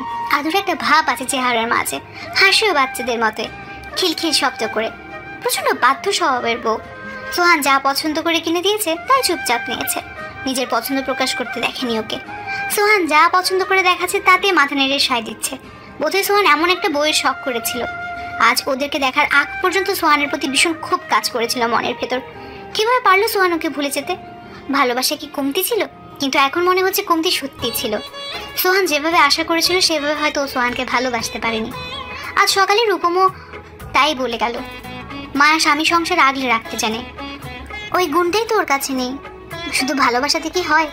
ভালোবেসে আগলে রাখতে পারলে তবেই না ভালোবাসার মানুষ তার বাহুবন্দী হয়ে থাকবে, তার অস্তিত্বের সাথে মিলেমিশে একাকার হয়ে থাকবে। নিজেকে তুচ্ছ মনে হচ্ছে আলিশার। নিজের কমতির কথাগুলো মাথার ভেতর নাড়াচাড়া দিয়ে উঠছে। সোহানকে ভালোবেসেছে ঠিকই, কিন্তু আগলে রাখতে পারেনি। তাই তো ভালোবাসা ছুটে গিয়ে অন্যের বাহুবন্দী হয়েছে। সেই ভালোবাসা নিজের বাহুবন্দী করার মিথ্যে প্রয়াস চালাতে গিয়ে রূপমকে এত বছর কষ্ট দিয়ে গেছে। আর সে লাগাতার ভালোবাসি বলেই গিয়েছে, পরম যত্নে আগলে রেখেছে। কখনো মানুষটার ভালোবাসায় ডুব দিয়ে গভীরতা মাপতে ইচ্ছে হয়নি আলিশার। ডুব দেওয়া দূরে থাক, কোনোদিন পা পিছিয়ে উষ্ণতাটুকুও মাপতে ইচ্ছে হয়নি ওর। কেন ইচ্ছে হয়নি সে কারণটা জানে না আলিশা। সিদ্ধান্ত নিয়েছে আলিশা। আজ মনে হচ্ছে একটাবার রূপমের ভালোবাসায় ডুব দেওয়ার চেষ্টা অন্তত করা উচিত। যে চলে গেছে তাকে আর ফিরিয়ে আনা ঠিক হবে না। সে তার আপন জগৎ নিয়ে দিব্যি আছে। আর যে ওর জীবনে বর্তমানে, তাকে আগলে রাখাটা সঠিক সিদ্ধান্ত। তবে আগলে তো রেখেছে রূপমই। এখন শুধু আলিশার এক ধাপ এগিয়ে রূপমের বাহুবন্দী হওয়া বাকি। গাড়ি নিয়ে সোজা চলে এসেছে রূপমের অফিসে। আজ পর্যন্ত কখনো রূপমের অফিসে আসা হয়নি আলিশার, এইবারই প্রথম। নিশ্চয় রিসেপশনে রূপমের খোঁজ করাতে রিসেপশনিস্ট বলল, স্যার তো মিটিং রুমে। ও, কখন মিটিং শেষ হবে জানেন? ঠিক বলতে পারছি না। আচ্ছা, ওর পার্সোনাল কেবিনটা কোন দিকে? ম্যাম, আপনি এখানে ওয়েট করুন। মিটিং শেষ হলে স্যারের পারমিশন নিয়ে আপনাকে ওনার কেবিনে পাঠানো হবে। আচ্ছা। সোফায় বসে আছে আলিশা, মোবাইলে নিউজ ফিড স্ক্রল করছে। মনোযোগ সেদিকেই নেই। ঘোরের মাঝে পড়ে আছে সে। রূপমকে কি বলবে, কিভাবে বলবে, নিজের কমতিগুলো কিভাবে ঢাকবে? 20-22 মিনিট পর মিটিং শেষে নিজের রুমের দিকে যাচ্ছিল রূপম। উপর থেকে দেখতে পেল আলিশা নিচতলায় বসে আছে। আলিশাকে দেখে হতভম্ব হয়ে গেল রূপম। এমনি এখানে বসে আছে কেন? সিঁড়ি বেয়ে নিচে নেমে এসেছে রূপম। আলিশার সামনে এসে দাঁড়িয়ে জিজ্ঞেস করলো, তুমি এখানে কি করো? রূপমের আওয়াজ পেয়ে মুখ তুলে তাকালো আলিশা। মিটিং শেষ তোমার? হ্যাঁ, কিন্তু তুমি এখানে? তোমার জন্য ওয়েট করছিলাম। আমার জন্য? হুম। তো এখানে কেন বসে আছো? আমার রুমে চলে যেতে। তোমার রিসেপশনিস্ট বললো তুমি মিটিং এ, তাই এখানে বসেছিলাম। তোমার হাজবেন্ডের অফিস এটা, যখন খুশি তখন আমার রুমে চলে আসবে। নিতু, তুমি ওকে আমার রুমে পাঠাওনি কেন? স্যার, উনি তো আপনাকে বলেননি যে উনি আপনার ওয়াইফ। না রূপম, ওর দোষ নেই, আমি ওকে আমার পরিচয় দেইনি। আচ্ছা, তাহলে উপরে আসো। তোমার আর কোনো কাজ আছে? না, তেমন কোনো কাজ নেই। তাহলে বাসায় চলো। কোনো সমস্যা আলিশা? কিছু বলার ছিল। আলিশার মুখ দেখে বোঝা যাচ্ছে সিরিয়াস কিছু একটা ঘটেছে, আর নয়তো এই মেয়ে অফিসে আসার কথা না। রূপম আর কিছু জিজ্ঞেস না করে আলিশাকে নিয়ে বেরিয়ে এলো অফিস থেকে। নিজের বেডরুমে মুখোমুখি বসে আছে আলিশা আর রূপম। প্রচন্ড মনোযোগ আর উৎকণ্ঠা নিয়ে রূপম তাকিয়ে আছে আলিশার দিকে। কোথা থেকে কথা শুরু করবে খুঁজে পাচ্ছে না আলিশা। অহেতুক নিজের গাল, চোখ, হাত চুলকাচ্ছে কিছুক্ষণ পরপর। কিনা বলতে চেয়েছিলে? তোমার তো শরীর চুলকাচ্ছে না, কেন শুধু শুধু শরীর চুলকাচ্ছ? কিভাবে বুঝলে? তোমার সাথে সংসার করছি বহুদিন, এই সামান্য ব্যাপারটুকু বুঝবো না? আমাকে এত ভালোবাসো কেন? জানি না তো। আমি খুব পাগলামি করি, তাই না? আলিশার কথায় শব্দ করে হেসে উঠল রূপম। হ্যাঁ, পাগলামি তো করো, কিন্তু তোমাকে আজকে সুস্থ মনে হচ্ছে। মজা করছো? না, আমি সিরিয়াস, সত্যি। একটু অন্যরকম লাগছে তোমাকে, ভালো লাগছে খুব। নিজের হাত বাড়িয়ে রূপমের হাতটা ধরলো আলিশা। চোখে পানি ঝলঝল করছে ওর। তোমার কি মন খারাপ আলিশা? রূপম, আজকে সোহানকে দেখেছি মায়ার সাথে। অনেকটা সময় নিয়ে ওদের দেখেছি। খুব সুখে আছে সোহান। ওর জীবনটা মায়া গুছিয়ে নিয়েছে। মায়াকেও প্রচন্ড ভালোবাসে। ওর চোখ দেখলেই বোঝা যায়। সোহানের হাসির আওয়াজ কানে লাগছিল খুব। এভাবে কখনো ওকে হাসতে দেখিনি জানো। মায়া নিজের ভালোবাসা আদায় করে নিতে জানে। সত্যি ও ভালোবাসার মানুষটাকে আগলে রাখতে জানে। এই জন্য মন খারাপ? না, মন খারাপ অন্য কারণে। কি কারণ? নিজেকে খুব হীন মনে হচ্ছে। কেন? আমি খুব খারাপ, খুব বেশি। ভালো সন্তান হতে পারিনি, ভালো ওয়াইফ হতে পারিনি, ভালো মা হতে পারিনি। কখনো সম্পর্কের মূল্যায়ন করতে আমি জানি না রূপম, সম্পর্কে বিষ ঢেলে ঢেলে একদম শেষ করে ফেলেছি। বাবা মা ভাইয়াকেও আমার সাথে সম্পর্ক রাখতে চায় না। আফিফ আমাকে দেখলে যতটা সম্ভব লুকানোর চেষ্টা করে, আমার কাছে ঘেঁষতে চায় না। সোহান আমাকে ফেলে চলে গেছে, তোমার ফ্যামিলির মানুষও আমাকে দেখতে পারে না, বাকি আছো শুধুমাত্র তুমি। সবাই আমাকে ফেলে চলে যাচ্ছে, আমি তোমাকেও হারাতে চাই না। ঠোঁট ভেঙে কাঁদতে লাগলো আলিশা। খানিকটা সামনে এগিয়ে আলিশাকে জড়িয়ে ধরল রূপম। আমি কোথায় যাব? দূরে। যাওয়ার হলে তো অনেক আগেই যেতে পারতাম, গিয়েছি আজ পর্যন্ত। যদি চলে যাও? মরণ ছাড়া কোথাও যাব না। পুরো 25 লাখ টাকা খরচ করে 15 লাখ টাকা দেনমোহর পরিশোধ করে বিয়ে করেছি। আপনাকে আমি ছাড়ছি না, বহু পরিশ্রম করে টাকা কামাই করি। 40 লাখ টাকা উসুল না করেই কি চলে যাব নাকি? রূপমের কথায় ঠোঁটের কোণে মুচকে হাসি ফুটে উঠল আলিশার। রূপমের বুক থেকে মাথা তুলে বলল, তুমি না বলেছিলে সাইকিয়াট্রিস্টের কাছে নিয়ে যাবে আমাকে? তুমি ডক্টরের কাছে যাবে? যাব, যাওয়াটা দরকার। কালকেই নিয়ে যাব। রূপম, আমি ভালো থাকতে চাই। অবশ্যই থাকবে, তুমি জাস্ট নিজেকে একটু চেঞ্জ করো, দেখবে সবকিছু ঠিকঠাক হয়ে যাবে। আর আমাদের সম্পর্কটা? মানে? আমি তোমাকে ভালোবাসতে পারি না কেন? তুমি কখনো আমার ভালোবাসাটা রিয়েলাইজ করতে চাওনি। তোমার মাথায় সোহানকে পাওয়ার ভূত চেপেছিল এতদিন। আমার ভালোবাসা অনুভব করার মতো সময় তো ছিল না। সরি, সম্পর্কটা কি সুন্দর করা যায় না? অবশ্যই যাই, আমি তো হাত বাড়িয়েই রেখেছি, এখন শুধু তোমার হাতটা আমার দিকে বাড়িয়ে দেওয়ার বাকি। রূপমকে শক্ত করে জড়িয়ে ধরলো আলিশা। মুখ ফুটে কিছু বলেনিও। আলিশার স্পর্শের গভীরতাতে রূপম যতটা বোঝার বুঝে নিয়েছে। 2 দিন পর মায়াকে নিয়ে সকালের ফ্লাইটে কক্সবাজার গিয়েছে সোহান। বাসায় কেউ নেই, কাজের লোক দুটোকে ছুটি দিয়েছে 2 দিনের জন্য। ওরা যে যার মতো গ্রামের বাড়ি গিয়েছে। সালমান ওর কোনো এক বন্ধুর বাসায় গিয়েছে। সোহান ঢাকা ফিরে আসার আগ পর্যন্ত বন্ধুর ওখানেই থাকবে। রাত 1:45 সোহানের ফ্ল্যাটের স্টোর রুমে একটা চেয়ারে বাঁধা রাখা হয়েছে ইমনকে। জোনাকি 10টার দিকে খবর পেয়েছিল ওই পাড়ায় যাওয়ার জন্য। মায়া অপেক্ষা করছে ওর জন্য। কারা যেন ওই গলির সামনে ওকে তুলে এনেছে। অন্ধকারে কারো চেহারা দেখতে পায়নি। সরু গলিটার কাছে যেতে 8-9 জন মিলে একটা জটলা পাকালো। কেউ একজন ওর নাকে কাপড় চেপে ধরলো, এরপর আর কিছু মনে নেই। চোখ মেলে নিজেকে আবিষ্কার করলো এই রুমে। ডিম লাইট জ্বলছে বাম পাশের দেওয়ালটাতে, দেখে মনে হচ্ছে স্টোর রুম, কিন্তু পুরো রুম ফাঁকা। কয়েকবার চিৎকার করেছে কারো সাহায্য পাবার আশায়, কেউ ওর ডাকে সাড়া দেয়নি। হাই গ্লাসের দরজাটাও কেউ খুলছে। একজন পুরুষ মানুষ ছোট একটা বস্তা মতন দেখতে ব্যাগ এনে রুমের ভেতর রেখেছে, মুখটা অর্ধেক ঢেকে রেখেছে, তার চেহারা বোঝা যাচ্ছে না। অদ্ভুত শব্দ করে হাসছে লোকটা। কথাটা বলে ব্যাগের মুখ খুলে সঙ্গে সঙ্গে রুম থেকে বেরিয়ে থাই গ্লাসটা আবার আটকে দিল। এমন লোকটার কথা কিছু বুঝে ওঠার আগে ডিম লাইটের আবছা আলোতে দেখতে পেল ব্যাগের ভেতর থেকে একের পর এক ইঁদুর বের হতে শুরু করেছে। শরীরে সর্বশক্তি দিয়ে সেখান থেকে ছুটে যাবার চেষ্টা করছে সে, গলা ফাটিয়ে চিৎকার করছে, সরাও এগুলো, সহ্য হয় না আমার, আমাকে যেতে দাও। পুরো রুমে ইঁদুর ছোটাছুটি করছে। 3-4টা ইঁদুর ইমনের শরীর বেয়ে ওঠানামা করছে। ভয়ে পুরো শরীর ঘেমে ভিজে গেছে ইমনের। ফর্সা মুখে রক্ত জমে লাল হয়ে গেছে, গলায় তীব্র ব্যথা হচ্ছে, তবু থেমে নেই সে, চিৎকার করেই যাচ্ছে, আমাকে এখান থেকে বের করো, যা চাও তাই দেবো। দীর্ঘ 35 মিনিট যাবৎ গলা ফাটিয়ে চেঁচাচ্ছে ইমন, বারবার একটা কথাই বলছে, যা চাও সব দিব, আমাকে এখান থেকে বের করো। মাঝে 2বার এসে ইমনের হাল দেখে গেছে স্বপন। এই ডোজে অবস্থা নাজেহাল হয়েছে নাকি আরো ডোজ বাড়াতে হবে সেটাই দেখে গেল। হাল দেখে যা বোঝা গেল যে কোনো মুহূর্তে জ্ঞান হারাবে। একটা মানুষ ইঁদুরকে এতটা ভয় পায়, ইমনকে না দেখলে বোধ হয় স্বপন কখনোই টের পেত না। ইমনের হাল দেখে মনে হচ্ছে ভিডিও ক্লিপের কথা জিজ্ঞেস করলে এখনই বলে দেবে। তবুও একটাবার সোহানের অনুমতি নেওয়াটা জরুরি মনে করছে স্বপন।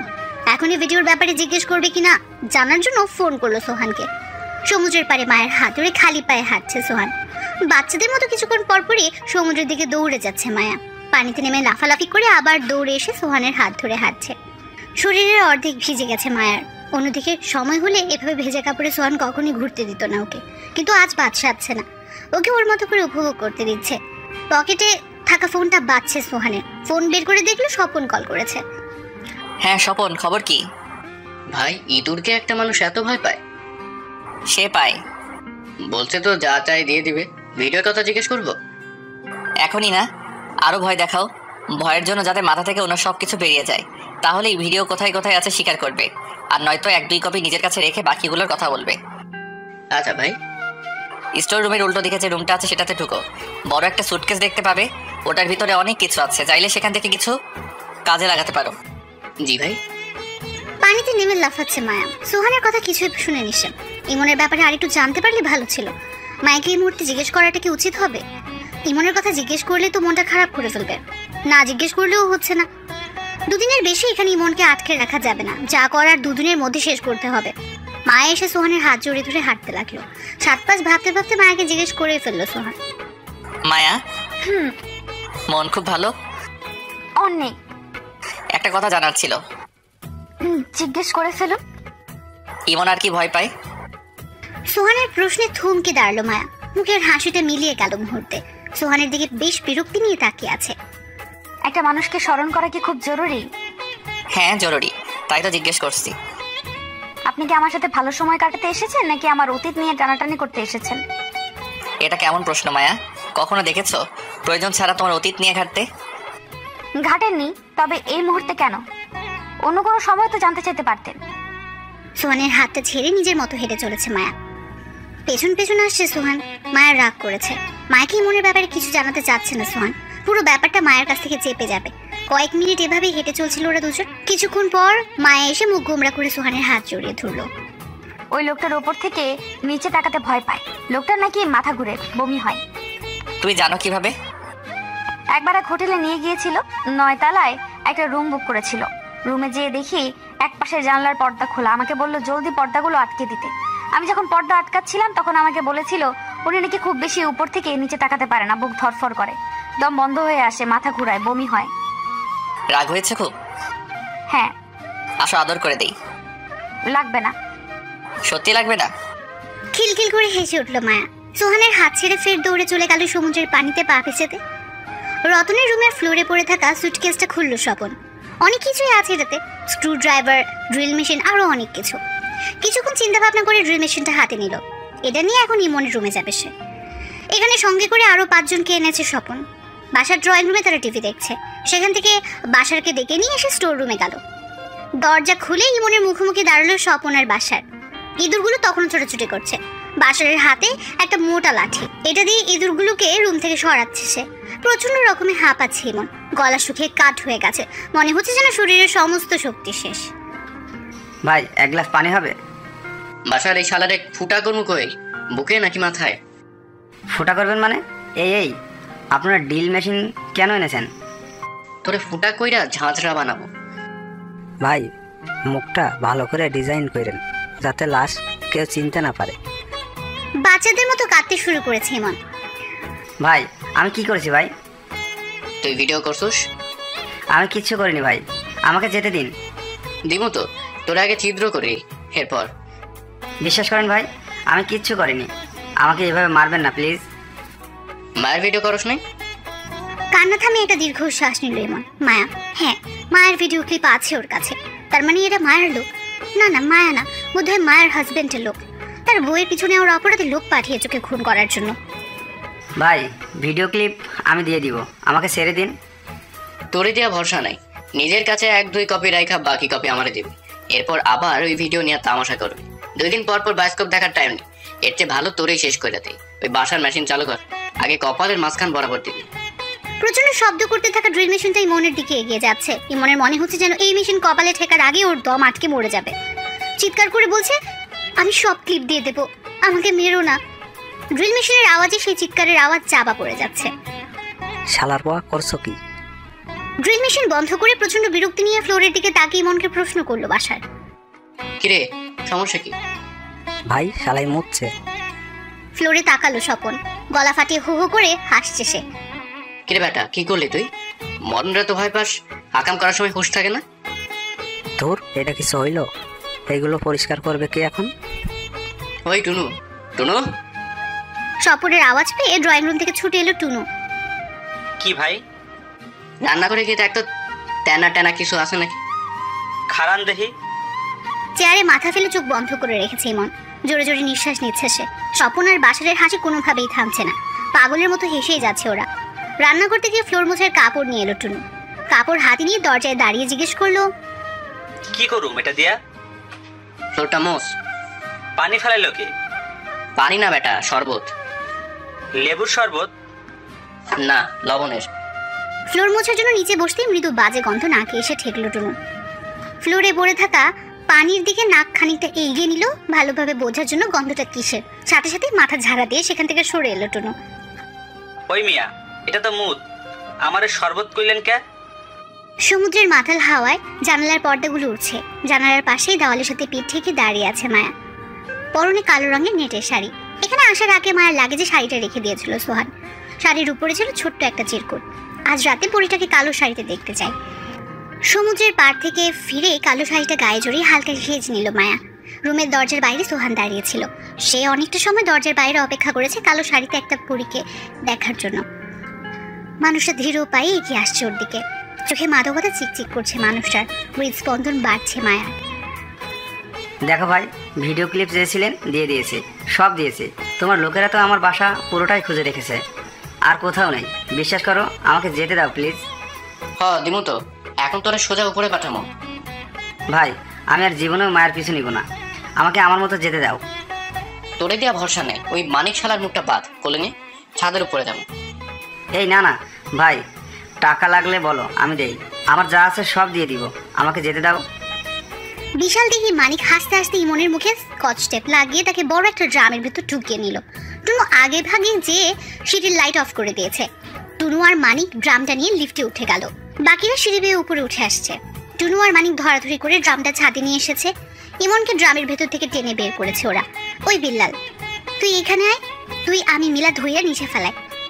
ইমনের মুখটা এখনো খোলা হয়নি, দু চোখ বেয়ে অঝরে পানি ঝরছে তার। চোখে বেঁচে থাকার আকুল আবেদন দেখা যাচ্ছে। খুব করে কিছু বলতে চাচ্ছে সে, কিন্তু সামনে থাকা লোকগুলো কিছু বলার সুযোগ না দিয়ে ওর দু পায়ে দুজন ধরে উল্টো করে ঝুলিয়ে দিল ছাদের রেলিং এর বাইরে। নিঃশ্বাস নিতে প্রচন্ড কষ্ট হচ্ছে, চোখ মেলে রাখতে পারছে না। বুকে পিঠে চাপ লেগে গেছে বাজে ভাবে। ইমন বুঝে গেছে জীবনের শেষ প্রান্তে এসে গেছে সে। এই তো আর কিছু মুহূর্ত, এরপর সে আর এই দুনিয়ার বাসিন্দা হিসেবে বিবেচিত হবে না। জীবনের সমস্ত পাপগুলো যেন একের পর এক সারি বেঁধে চোখের সামনে ভেসে উঠছে। ভাই, তারে একটা সুযোগ দেন। রেলিং এর ধারে দাঁড়িয়ে কথাটা বলল টুনু। এই মুহূর্তে টুনুকে ফেরেস্তা মনে হচ্ছে ইমনের। মনে হচ্ছে একদম কলিজার ভিতর টুনুকে সযত্নে ঢুকিয়ে রাখতে। এটা হইলো ভাইরাস, বাঁচায় রাখলে অসুবিধা আছে। তবুও ভাই, শুধরানোর একটা সুযোগ অন্তত দেন। যদি আবার কোনো কাহিনী করে তখন না হয় মাইরা ফেলায়েন। তারে আমরা চোখে চোখে রাখবো, উল্টাপাল্টা কিছু করলে ওই দিনই শেষ কইরা দেবো। দেখ, আমি রিস্ক নিতে চাই না ভাই, কেন জানি মায়া লাগতেছে, সাইরা দেন না ভাই। তুই এমন করতেছিস কেন, একটু কইবি? এত পেটি জাগতেছে কেন? জানি না ভাই। কেমনটা লাগে? কিরে বিল্লাল, কি করবো? সোহান স্যার রে কি কইবেন? সেটাই তো কথা ভাই। সোহান স্যারে বলমু তারে মাইরা ফেলাইছি। বেকুবের মতো কথা কইস না তো। এই ব্যাটারে রাস্তাঘাটে দেখলে আমাকে শেষ করে ফেলাইব। সে অন্য কোথাও চইলা গেলেই তো হইব। ইমনকে আবার তিনি উপরে তুলল স্বপন আর বিল্লাল। ফ্লোরে দুপা ছড়িয়ে বসে আছে ইমন। মুখ থেকে স্কচ টেপ খুলে দেওয়া হয়েছে। মাথা ভীষণভাবে ঘোরাচ্ছে তার। নিঃশ্বাস নিচ্ছে জোরে জোরে। খানিক বাদে বমি করতে লাগলো ইমন। শালাই কি শুরু করছে? একটু আগে মুতলো, এখন আবার বমি করতেছে। খবিস একটা। ভ্রুকুচকে ইমনের দিকে তাকিয়ে কথাগুলো বলল বাসার। ওই, তোর বমি করা হয়েছে? উপরে নিচে মাথা নাড়লো ইমন। দেখ, সোহান স্যার কইছে তোরে মাইরা ফেলাইছে। টুনুর মায়া লাগতেছে দেখা তোরে ছাড়তাছে। কথা হইলো তুই এই দেশে থাকতে পারবি, তোর দেশ ছাড়া যাইতে হইব। সোহান স্যার যদি দেখে তুই বাচ্চা আসোস, তাইলে তোরে তো মারবই, সাথে আম করেও শেষ করব। আমি চলে যাব ভাই, আমি থাকবো না এখানে। মায়ের কাছ থেকে বহু দূরে চলে যাব। ঠিক কইতেছস? সত্যি ভাই। হাউমাউ করে কাঁদতে লাগলো ইমন। ওর বিশ্বাস হচ্ছে না ওকে ছেড়ে দেওয়া হবে। ওই মানিক, যা গাড়ি নিয়ে আসছে, বাসায় দেওয়া এটারে। ওই ওর যা, ওর লগে যা, আর যা কইছি তা যেন মনে থাকে। ইমন উঠে টুনুকে শক্ত করে জড়িয়ে ধরলো। কিভাবে কৃতজ্ঞতা জানাবে ভেবে পাচ্ছে না, তাই চুপ করে ওকে ঝাপটে ধরে রেখেছে। হইছে হইছে, সারে না মারে, ভালা হইয়া যাইয়েন। মাইয়া মানুষের পিছে ঘোরা ভালো না, মন্দ কাম এইসব কাম আর কইরেন না। ইমন কিছু বলল না। টুনুর দিকে একবার কৃতজ্ঞতা ভরা নজরে তাকিয়ে মানিকের পিছু পিছু চলে গেল। মানিকের সাথে বাসার কেউ পাঠিয়েছে স্বপন। ইমন যাওয়া মাত্র সবাই হু হু করে হেসে উঠল। টুনু বলল, সোহান স্যার এটারে বাঁচাইয়া রাখতে কইলো কেন? মাইরা ফেলাইলেই তো ভালো হইতো। না, সোহান ভাই সব ক্যাসালে জড়াইব না। খুন করলে ক্যাসাল সামাল দিতে কষ্ট হয়ে যেত। সোহান স্যার রে ফোন কইরা বলেন খেল খতম। দেখ, ভোর হয়ে আসছে। হেলান দিয়ে বসে আছে সোহান। ওর কোলে মাথা রেখে ঘুমোচ্ছে মায়া। কল এসেছে স্বপনের। এতক্ষণ যাবত এই কলটার জন্য অপেক্ষা করছিল। অবশেষে অপেক্ষার অবসান ঘটল। কাজ হয়েছে? হ্যাঁ ভাই, খুব ভয় পেয়েছে। ক্লিপগুলোর ফোনের মেমোরি আর 2টা পেন ড্রাইভে ছিল, সব পুড়ে ফেলেছি। পুরো বাসা ভালোভাবে চেক করেছো তো? হ্যাঁ, চেক করেছে। ওর কাছে আর কোনো কপি নেই। দেশ ছেড়ে চলে যাওয়ার শর্ত দিয়েছো? হ্যাঁ দিয়েছি, রাজি হয়েছে। দেশ ছেড়ে দিবে এ ব্যাপারে আপনি নিশ্চয় থাকতে পারেন। আর যদি না যায় তখন অন্য কোনো স্টেপ নেব। আচ্ছা স্বপন, থ্যাঙ্কস এ লট। ভাই, যে কোনো প্রয়োজনে আমাকে ডাকবেন, যতটা সম্ভব হেল্প করার চেষ্টা করব। ঠিক আছে, রাখি, ঘুমাবো এখন। আচ্ছা। সোহানের এই মুহূর্তে মনে হচ্ছে মাথা থেকে এক মন ওজনের পাথর সরেছে। প্রচন্ড রিল্যাক্স লাগছে। এবার একটু শান্তিমতো ঘুম দেওয়া যাবে। মায়ের মাথাটা খুব সাবধানে বালিশে রেখে ওর পাশে শুয়ে পড়লো সোহান। মায়াকে পরম মমতায় জড়িয়ে ধরলো সোহান। সব ধরনের অতীত থেকে আগলে রাখতে চায় মেয়েটাকে। এতটুকু বয়সে অনেক সহ্য করেছে মেয়েটা, আর না, এবার ওকে মাথা উঁচু করে বাঁচতে শেখাতে হবে। রাত 12:10। আজ মায়া সোহানের দ্বিতীয় বিবাহ বার্ষিকী। পাশাপাশি চেয়ারে অ্যাপার্টমেন্টের ছাদে বসে আছে দুজন। রেলিংয়ের উপরে রাখা কফির মগ থেকে ধোঁয়া উঠছে। 2 বছর কেটে গেল, তাই না? 2 বছর। ভালো সময় হয়তো খুব দ্রুতই চলে যায়। টেরই পাইনি কোথা থেকে 2 বছর চলে গেল। প্রতিটা সময়, প্রতিটা মুহূর্ত আমার কাছে স্বর্গীয় ছিল। নতুনভাবে নিজেকে আবিষ্কার করেছি। কখনো ভাবিনি জীবনটা এইভাবে ঘুরে দাঁড়াবে। যখনই আয়নার সামনে দাঁড়াই তখনই মনে হয় নতুন কেউ। এই আমি তো সেই আমি না। আয়নার সামনে এখন যে দাঁড়িয়ে আছে সে সোহানের মায়া, তার নিজের মন মতো সাজানো কেউ। চেয়ার নিয়ে আরো খানিকটা মায়ের গা ঘেঁষে বসলো সোহান। এক হাতে শক্ত করে মায়ের কাঁধ ঝরিয়ে ধরলো, অন্য হাত বাড়িয়ে কফির মগটা হাতে নিল সোহান। কফির মগে চুমুক দিয়ে মায়ের কানে নাক ঘষে বলল, ভালোবাসি। আজ কলেজ যায়নি মায়া। সারা রাত হাতে কাটিয়ে এসে ভোরের দিকে সোহানের বুকে মুখ গুজে ঘুমিয়েছে। আজ গোটা দিনটা সোহানের জন্য বরাদ্দ রাখবে। তুমি কি জানো অনিকার কি হয়েছে? চমকে গিয়ে ফোনের স্ক্রিনে তাকালো মায়া। কে ফোন করেছে? স্ক্রিনে আনিকার মায়ের নাম্বারটা ভেসে উঠেছে। তড়িঘড়ি করে আবার ফোনটা কানে লাগালো। জি আন্টি, কি বলছিলেন?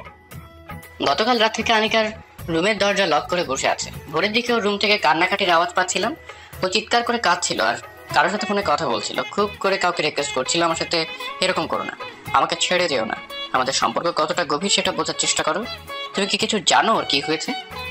মায়া শোয়া থেকে উঠে বসলো, বলল, আন্টি আপনাকে কান্না বন্ধ করুন, আমাকে ফোন দিয়ে দেখি ওর কি হয়েছে। ও কোন ধরনের রেসপন্স করছে না। সকালবেলা চেঁচামেচির পর থেকে বিগত 1 ঘন্টা ধরে ওর কোনো সাড়া শব্দ নেই। অনেক ডেকেছি, আমার বড় মেয়েকে দিয়ে ফোন করেছি, কোনো লাভ হয়নি। ও আমার বড় মেয়ের ফোন রিসিভ করেনি, এমনকি ভেতর থেকে একটা আওয়াজও পাচ্ছি না। আচ্ছা ঠিক আছে আন্টি, আমি আপনাদের বাসায় আসছি। তড়িঘড়ি করে ফ্রেশ হয়ে রেডি হয়ে নিল মায়া। সোহানকে কিছু না জানিয়ে আনিকার বাসার উদ্দেশ্যে বের হয়ে গেল। মাঝপথে যাওয়ার পর ফের আনিকার মায়ের ফোন এলো। ফোনটা কানে লাগাতেই ও পাশ থেকে হাউ মাউ করে কান্নার আওয়াজ পাওয়া যাচ্ছে। আমার মেয়েটা শেষ, আটকে উঠলো মায়া।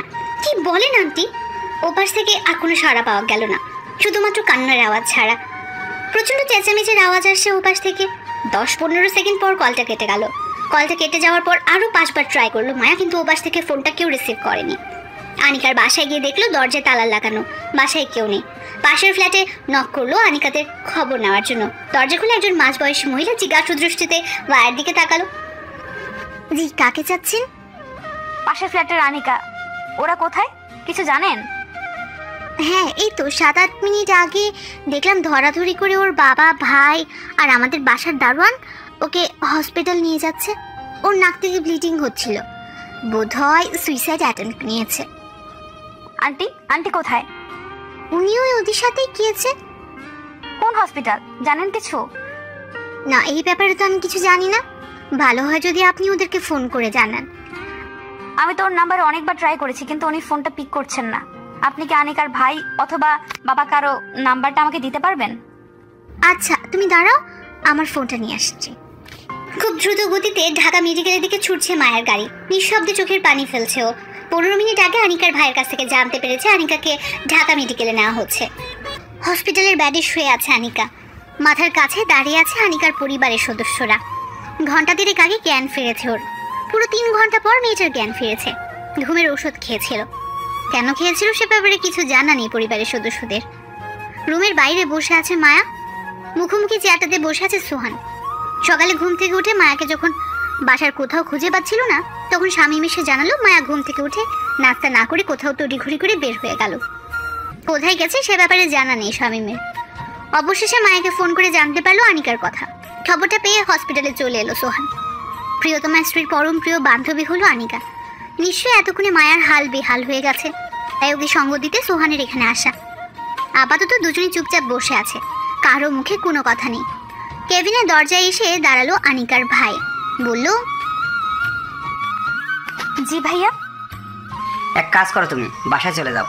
অনেকক্ষণ হলো এখানে এসেছো, ভাইয়াও কাজ ফেলে এখানে বসে আছেন। তাছাড়া আনিকা তো ভালো আছে, শুধু শুধু কষ্ট করে এখানে বসে থেকো না। কিসের কষ্ট, কি যে বলেন না, আমি থাকি এখানে, সমস্যা নেই। আমরা আছি তো, তুমি চিন্তা করো না। না ভাইয়া, আমি তোমাকে যেটা বলি সেটা শোনো। আনিকাকে বোধহয় কাল রিলিজ করে দিবে। তুমি কাল বাসায় চলে এসো, 2-3 দিন আনিকার সাথে সময় কাটিয়ে যেও, ওর ভালো লাগবে। তাছাড়া তোমার সাথে ওর ব্যাপারে কথাও আছে। তুমি বাসায় আসলে ঠান্ডা মাথায় সেসব শুনবো। জি ভাইয়া, আপনার কোনো আপত্তি নেই তো মায়া যদি 2-3 দিনের জন্য আমাদের এখানে থেকে আসে? আরে না, সমস্যা হবে কেন? মায়েরও অনেকদিন হয় কোথাও গিয়ে একটু বেড়ানো হচ্ছে না, পড়া বিজনেস সংসার সব মিলিয়ে বেচারি একদম হাঁপিয়ে যাচ্ছি, একটু ব্রেক দরকার। ভালোই হবে 2-3 দিন আপনাদের ওখান থেকে বেরিয়ে আসলে, মায়ার মাইন্ড রিফ্রেশ হবে, আনিকাও সঙ্গ পাবে। তাহলে মায়া, আনিকাকে রিলিজ করে বাসায় নেওয়ার পর তোমাকে ফোন করে জানাবো। জি, আমি ওর কাছ থেকে বিদায় নিয়ে আসি। যাও। ক্যাবিনের দরজা ঠেলে ভেতরে গেল মায়া।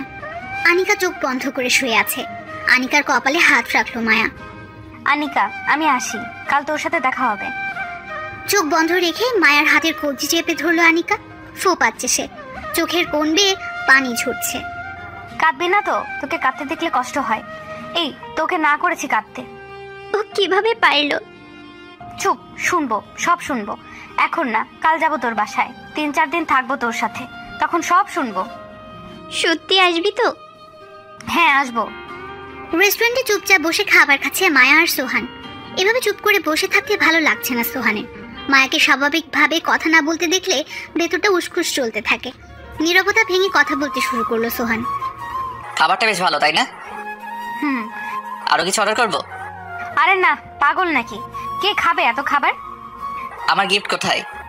বাসায় আলমারিতে আছে। কি কিনেছো? বাসায় যেয়ে দিয়ে দিব, তখন দেখে নেবেন। শোনো না, মনটা খারাপ করে রেখো না তো, ভালো লাগে না তোমাকে এভাবে দেখতে। জানি তোমার মনটা খারাপ, তবু ভালো লাগছে না তোমাকে এমন মন মরা দেখতে। হাসি না আসলে কি করব? ঠিক আছে, হাসি আসছে না, কিন্তু কথা তো বলতে পারো। কথা বলো আমার সাথে। ভালো আছেন?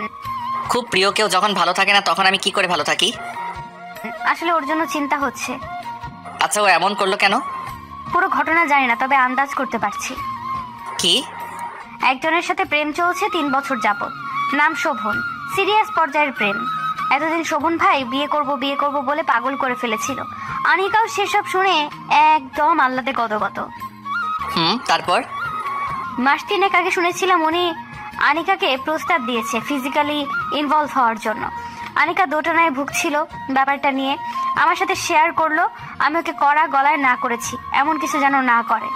আমার না শুনে জিজ্ঞেস করলো না করেছে কেন। শোভন ভাই তো ওকে বিয়ে করবেই, তাহলে অসুবিধা কোথায়? তখন ওকে বোঝালাম এই লোকের সাথে বিয়ে হবেই তার গ্যারান্টি কি? নাও তো হতে পারে।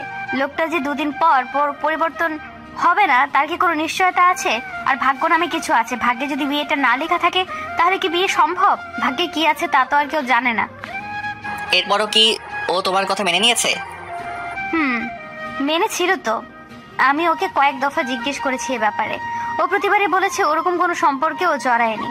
তবে মাস 3 যাবত লক্ষ্য করছি শোভন ভাইয়ের সাথে ওর বেশ ঝামেলা যাচ্ছে, মন মেজাজ বেশ খারাপ থাকে। পুরো ঘটনা বলে না ওনার সাথে ওর কি হয়েছে। পুরো ঘটনা হলো তোমার বান্ধবী মিথ্যা বলেছে, ছেলে মজা নিতে এসেছে, মজা পেয়েছে। এখন তোমার বান্ধবীর আর কোনো প্রয়োজন নেই, তাই ব্রেকআপ করতে যাচ্ছে অথবা করে ফেলেছে। আমারও তাই মনে হচ্ছে। ব্যাপারটা আরো আগেই সন্দেহ হয়েছিল, কিন্তু ও স্বীকার না করলে কি করব বলো? সেটাই, অস্বীকার করলে তো আর কিছু করার নেই। টেনশন নিও না তো, সব ঠিক হয়ে যাবে। আজ আমাদের অ্যানিভার্সারি, অথচ আমি অন্য চিন্তায় ডুবে আছি। সরি, আসলে চিন্তাটা মাথা থেকে ঝাড়তে পারছি না। তুমি তো এই স্বভাবেরই, মাথায় কোনো পোকা ঢুকলে সেই পোকা মাথার মধ্যে নড়াচড়া করতেই থাকে। আনিকা মায়ার বান্ধবী, ওকে নিয়ে দুশ্চিন্তার কিছু নেই। আনিকা কোনো ক্ষতিকারক পদার্থ নয়। হুদায় ওকে নিয়ে টেনশন করবেন না, নিশ্চিন্তে গল্প পূরণ। আর আনিকাকে গল্পে কেন এনেছি সেটা পরেই বুঝ। আনিকার রুমের সাথে লাগোয়া বারান্দাটা দক্ষিণমুখী। তাই সারাটা দিন ধরে মাতাল হাওয়ার আনাগোনা থাকে এই বারান্দাটাতে, বিশেষ করে রাতের বেলায়। রাতের খাবার সেরে বারান্দায় বসে আছে আনিকার মায়া। খুব মনোযোগ দিয়ে আনিকার কথাগুলো শুনছে মায়া। বিশ্বাস করেছিলাম ওকে, এতটা করেছি যে নিজের সম্মানটুকু ওর হাতে তুলে দিতে দ্বিধা করিনি। কতটা বিশ্বাস করলে একটা মেয়ে মানুষ তার প্রেমিকের সামনে নগ্ন হতে পারে ভেবে দেখতো। আর ও কি করলো, বিশ্বাসটাকে পা দিয়ে পিষে ফেললো। দীর্ঘ শ্বাস ছাড়লো মায়া। চাইলে এই মুহূর্তে আনিকাকে কড়া গলায় বলতে পারতো, তোকে না করেছিলাম, কেন গেলি? এ ধরনের প্রশ্ন করাটা মায়ের কাছে অদ্ভুত এবং অহেতুক মনে হয়। যা হয়ে গেছে তা তো আর বদলানো সম্ভব না। তাছাড়া তার কর্মফল তো সে ভুগছেই, নতুন করে তার কর্ম মনে করিয়ে দেওয়ার কি আছে? কিছুক্ষণ চুপ থেকে আবার বলতে শুরু করলো আনিকা। ওর সাথে যতবার রুম ডেটে গিয়েছি প্রতিবারই ওর কোনো না কোনো বন্ধুর বাসায় গিয়েছি। ওর বন্ধুরা জানতো ওর সাথে আমি। জানিস, সেই মুহূর্তে এই কথাটা একটা বারের জন্য মাথায় আসেনি। বদ্ধ রুমে আমি আমার প্রেমিকের সাথে কি করছি সেটা তো ওর বন্ধুরা জেনে যাচ্ছে। নিজেদের মধ্যে হয়তোবা আলোচনাও করছে, আমার আড়ালে হয়তোবা আমাকে নিয়ে নোংরা মন্তব্য করছে। আমার প্রেমিককে হয়তোবা জিজ্ঞেস করছে রুম ডেট কেমন ছিল। কেন মাথায় আসেনি আমি জানি না, সত্যিই জানি না। লাজ লজ্জার মাথা খেয়ে বসেছিলাম একদম। আর এখন মনে হলে গায়ে কাটা দিয়ে উঠছে। কিভাবে পারলাম ওর বন্ধুদের সামনে দিয়ে ওই রুমে যেতে? ওর বন্ধুরা জানতো কি কাজ করতে ওই ঘরটাতে আমি যাচ্ছি। অনেক মানুষই হয়তো আমার নিকৃষ্ট কাজের গল্পটা জানে।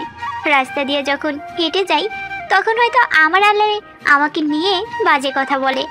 গা ঘিন ঘিন করছে খুব, মনে হচ্ছে গায়ে আগুন লাগিয়ে দিই। কি করলাম আমি এটা, কেন করলাম? এতক্ষণ নিঃশব্দে কাঁদছিল আনিকা। শেষের কথাগুলো বলে ফুপিয়ে কাঁদতে লাগলো। মনে হচ্ছে যেন চাপা কষ্ট আর অপরাধবোধটা ওর ফুসফুসটাকে দখলে নিয়ে নিয়েছে। কোনোভাবেই নিঃশ্বাসটা ফুসফুস অব্দি পৌঁছাচ্ছে না, দম আটকে যাওয়ার উপক্রম হচ্ছে। রুমে গিয়ে পড়া টেবিলের উপর থাকা পানির বোতলটা নিয়ে এলো মায়া। আনিকার দিকে এগিয়ে দিয়ে বলল, একটু পানি খা, গলাটা বোধহয় শুকিয়ে এসেছে। ধীরে ধীরে পানি খাচ্ছে আনিকা। গলাটা সত্যি শুকিয়ে এসেছিল।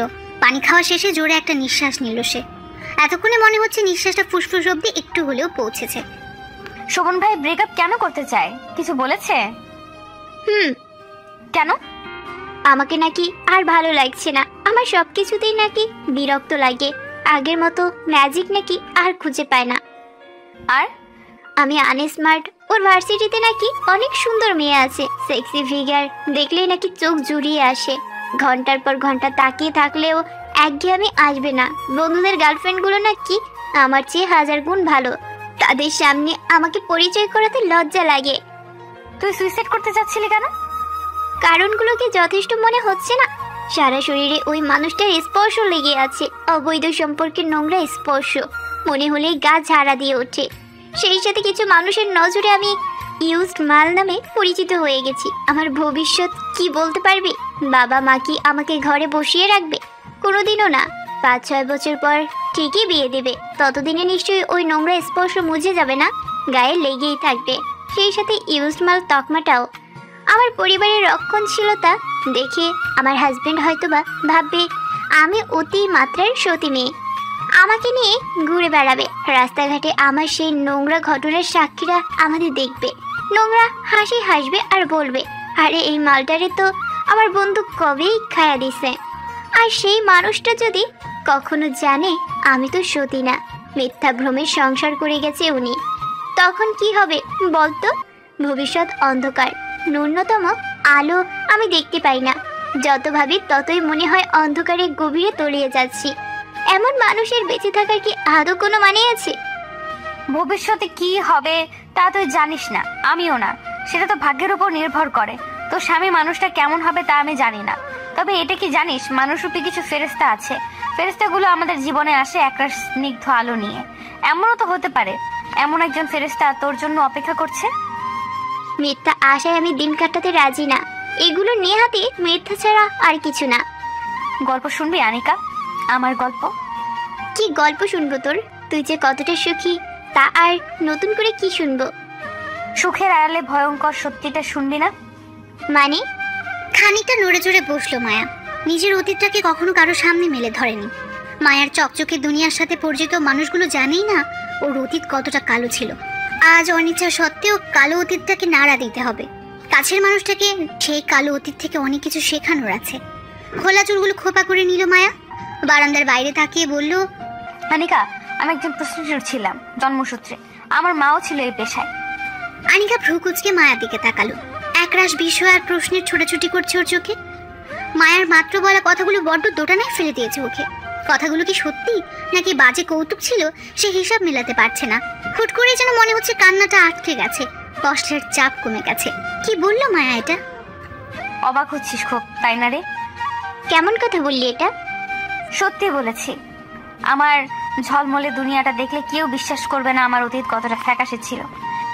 সিরিয়াসলি তুই?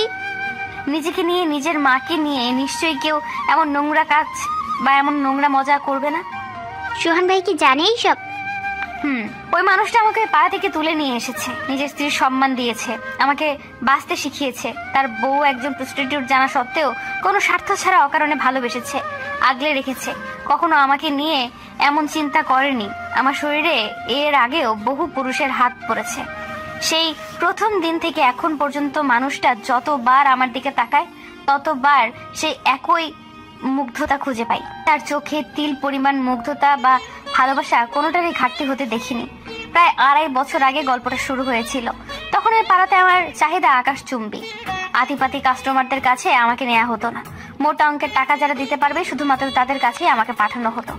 একদিন এই মানুষটা এলো, মোটা অঙ্কের টাকার বিনিময়ে আমাকে সাথে করে নিয়ে গেল। ওনার দেখা পাওয়ার আগ পর্যন্ত ধারণা ছিল পুরুষ হলো মাংস খেকো, কিন্তু সেদিন মনে হয়েছিল আমি কোনো পুরুষের ঘরে আসিনি, আমি একজন মানুষের ঘরে এসেছি। সেই রাতে মানুষটা আমাকে বলেছিল ওই ঘরটা আমার ঘর, আমার সংসার, নিজের মতো করে যেন আগলে রাখি, যত্ন করি। কথাগুলো কানের মাঝে ঘন্টার মতো বাজছিল। একে তো জ্বর ছিল, তার উপর এইসব কথা। দুটো মিলিয়ে মনে হচ্ছিল আমি আর এই জগতে নেই, বোধহয় স্বপ্নের রাজ্যে ভাসছি। ঘুমটা ভাঙলে বা জ্বরটা কমলেই একদম মুখ থুবড়ে এসে সেই নোংরা জগতে পড়বো। মানুষটা আমার শরীরের লোভ করেনি, আমার ভালোবাসার একটু যত্নের লোভ করেছিল। উনি আমার কাছে আসেনি, আমি ওনাকে কাছে টেনেছি। ওনার সংস্পর্শে যাওয়ার আগ পর্যন্ত জানতাম মেয়ে মানুষটা একটা মাংসের দলা। পুরুষ যেভাবে খুশি সেই মাংসের দলাকে কামড়াবে, নখের আঁচড় দিবে। ওনার কাছে যাওয়ার পর জানলাম মেয়ে মানুষ সবার কাছে মাংসের দলা না, কারো কারো কাছে মেয়েরা খুব যত্নের, খুব ভালোবাসার, পরম স্নেহে বুকে আগলে রাখার মতো। ওনার ফ্যামিলি জানে? জানে। ওনারা অ্যাকসেপ্ট করে নিল তো? কি না, দেবর আর দেবরের বউ খুব স্বাভাবিক মেনে নিয়েছে। ওরা এমন ভাব নিয়ে আমার সাথে মেলামেশা করে মনে হয় যেন কিছুই জানে না। শ্বশুর অনেকটা বাধ্য হয়ে মেনে নিয়েছে, আর শাশুড়ি আমাকে একদম সহ্য করতে পারে না। আমার শ্বশুর দেবর আগে থেকে জানতো আমি কে, আমার অতীত কি, আমার শাশুড়ি জানতেন না। অনেকে বলা হয়েছিল আমার সাথে সোহানের অ্যাফেয়ার ছিল, নিজেরা বিয়ে করে নিয়েছি। এটা নিয়ে ছেলের সাথে মায়ের বেশ কথা কাটাকাটি হয়েছিল। 1.5 বছর আগে আমার দেবরের বিয়ের জন্য চট্টগ্রামে প্রথমবারের মতো শ্বশুর বাড়ি যাই। গায়ে হলুদের দিন আমার এক কাস্টমার আমাকে দেখে ফেলে। উনি আমার শ্বশুরের বন্ধুর ছেলে ছিল। উনি যখন জানতে পারে আমি সোহানের বউ, তখন সাথে সাথে সবার কাছে ছড়াতে লাগলো সোহান একটা প্রস্টিটিউট ধরে এনেছে। ব্যাস, শুরু হয়ে গেল তুমুল সমালোচনা। আমার শাশুড়ি তো কোমর বেঁধে লাগলেন আমাকে ঘর থেকে তাড়াবেন। কত কি যে শুনেছি, ভেতর থেকে একদম দুমড়ে মুচড়ে গিয়েছিল আমার। এত সমালোচনা নিতে পারছিলাম না, অসুস্থ হয়ে যাচ্ছিলাম। আমার এখনো মনে আছে আমার দেবরের সাথে উনি একদিন রাতে বসেছিল। কত চেষ্টা করলাম ওর অতীত ধামাচাপা দেওয়ার, ও সমস্ত রেগুলার কাস্টমারের মুখ বন্ধ করালাম, কোনো কাজ হলো না। কোনো এক ফাঁকে এই একটা পিসি রয়েই গেল। ছোট্ট একটা মেয়ে, এত প্রেশারও নিতে পারছে না। ওকে এইভাবে চুপচাপ সারাদিন এক কোনায় পড়ে থাকতে দেখে মনে হয় বুকের হাড়গুলো বুঝি ভেঙে যাচ্ছে। সেদিন ওনার কথাগুলো শুনে আড়ালে যেয়ে খুব কেঁদেছিলাম। মানুষটা আমাকে এনেছিল একটু সুখের আশায়, অথচ আমি ওনাকে সুখী করতে পারছি না। প্রায় 15 দিন ঘরে বসেই কাটিয়ে দিলাম। এই কোনায় ওই কোনায় পড়ে থাকতাম, ব্যবসায়ের দিকে কোনো নজর নেই, পড়ালেখা সব বন্ধ, নীরবে কান্নাকাটি করতাম। একদিন উনি এসে আমার পাশে বসলো, আমার ডান হাতটা খুব শক্ত করে ধরলো, বলল, আমার কতগুলো কথা শুনবে? আমি বললাম হ্যাঁ শুনবো। উনি আমার চোখে চোখ রেখে কথাগুলো বলতে লাগলো। কেন মন খারাপ করছো? কার কথায় মন খারাপ করছো? সমাজের লোক কি বললো সেসব শুনে? যারা তোমাকে নিয়ে সমালোচনা করছো তারা ভালো, তাদের সন্তানরা ভালো? জগতে কেউ ফেরেস্তা না মায়া, প্রতিটা মানুষের ত্রুটি আছে। আর আমাদের সোসাইটি তোমার বয়সী কয়েকটা ছেলে মেয়ে একদম ফুলের পবিত্র আছে, দেখাও তো। স্কুলে থাকতেই তো মেয়েগুলো নিজের ভার্জিনিটি বিসর্জন দিয়ে আসছে প্রেমিকের কাছে। তোমার কি ধারণা কার ছেলে মেয়ে কখন কি করে সেসব আমাদের কানে আসে না? আসে। কয়েকদিন তুমুল আলোচনা সমালোচনা হয়, এরপর সব শেষ। কে কি বললো সেসব নিয়ে মাথা কেন ঘামাও? তুমি নিজে কেমন তা তো তুমি জানো। তুমি সেদে সেদে তো আর ওই লোকদের সাথে শুতে যাওনি, তুমি পরিস্থিতি শিকার ছিলে। তুমি জানো তুমি ভালো, আমি জানি আমার বউ ভালো। দুনিয়ার সবাই তো এক মেন্টালিটির না। দুনিয়াতে যদি আমি সালমান শিবুর মতো মানুষ থেকে থাকে যাদের একজন প্রস্টিটিউটের সুন্দরভাবে বেঁচে থাকা নিয়ে কোনো সমস্যা নেই, তাহলে ধরে নিও আমাদের মতো আরও 10টা মানুষ সোসাইটিতে আছে যাদের তোমাকে নিয়ে কোনো মাথা ব্যথা থাকবে না। সমাজের 100টা লোকের মাঝে 90 জন তোমার বিপক্ষে কথা বলবে আর 10টা লোক তোমার পক্ষে কথা বলবে। তুমি সেই 10টা মানুষ নিয়েই নিজের একটা জগৎ তৈরি করে দিবে। দরকার নেই সেই 90 জনের যারা তোমাকে বোঝে না কি দরকার, তাদেরকে নিজের জগতে রাখার। আর কি কিছু প্রয়োজন? মাথা উঁচু করে হাসি খুশিভাবে বেঁচে থাকতে কি তোমার এর চেয়ে আরও কিছু দরকার? এ ধরনের মানুষ প্রতিনিয়ত একটা মুখরোচক টপিক খুঁজে যেটা নিয়ে তীব্র সমালোচনা করা যায়। আজকের সমালোচনার শীর্ষে তুমি আছো, কাল আরেকজন থাকবে। নিজেকে গড়ে তোলো মায়া, নিজের পায়ের তলা মাটিটাকে শক্ত করো। লোকে যখন তোমার যোগ্যতা দেখবে তখন আপনা আপনি সবাই মুখে কুলো পেটে রাখবে, তোমাকে হুজুর হুজুর করবে। It's all about money and position. তুমি সোহানের ওয়াইফ। সোহানের ওয়াইফ মাথা নিচু করে কেন বাঁচবে? তোমার গায়ে লেগে থাকা ময়লাটা তোমাকে ঘষে মেজে উঠিয়ে ফেলতে হবে। উত্তর দিতে শিখো মায়া। সবসময় আমি থাকবো না তোমার হয়ে মানুষকে উত্তর দেওয়ার জন্য। নিজের লড়াই নিজে লড়তে শিখো। মানুষ যখন দেখবে তুমি তোমার জায়গায় শক্ত আছো, তোমাকে কাবু করা এতটাও সহজ না, তখন মানুষ চুপ হয়ে যাবে, তোমাকে নিয়ে আর এতটা মাতামাতি করবে না। তোমাকে কিছু বলার আগেও 10 বার ভেবে চিন্তে এরপর বলবে। দুনিয়া উল্টাপাল্টা যাক, একটা কথা মাথায় রাখবে, জগতে এখনও একজন আছে যে তোমাকে নিজের সবটুকু উদার করে দিয়ে ভালোবাসে। তুমি ছাড়া মানুষটা নিঃশ্বাস নিতে পারে না। তুমি আছো তো সে আছে, তুমি নেই তো সেও নেই।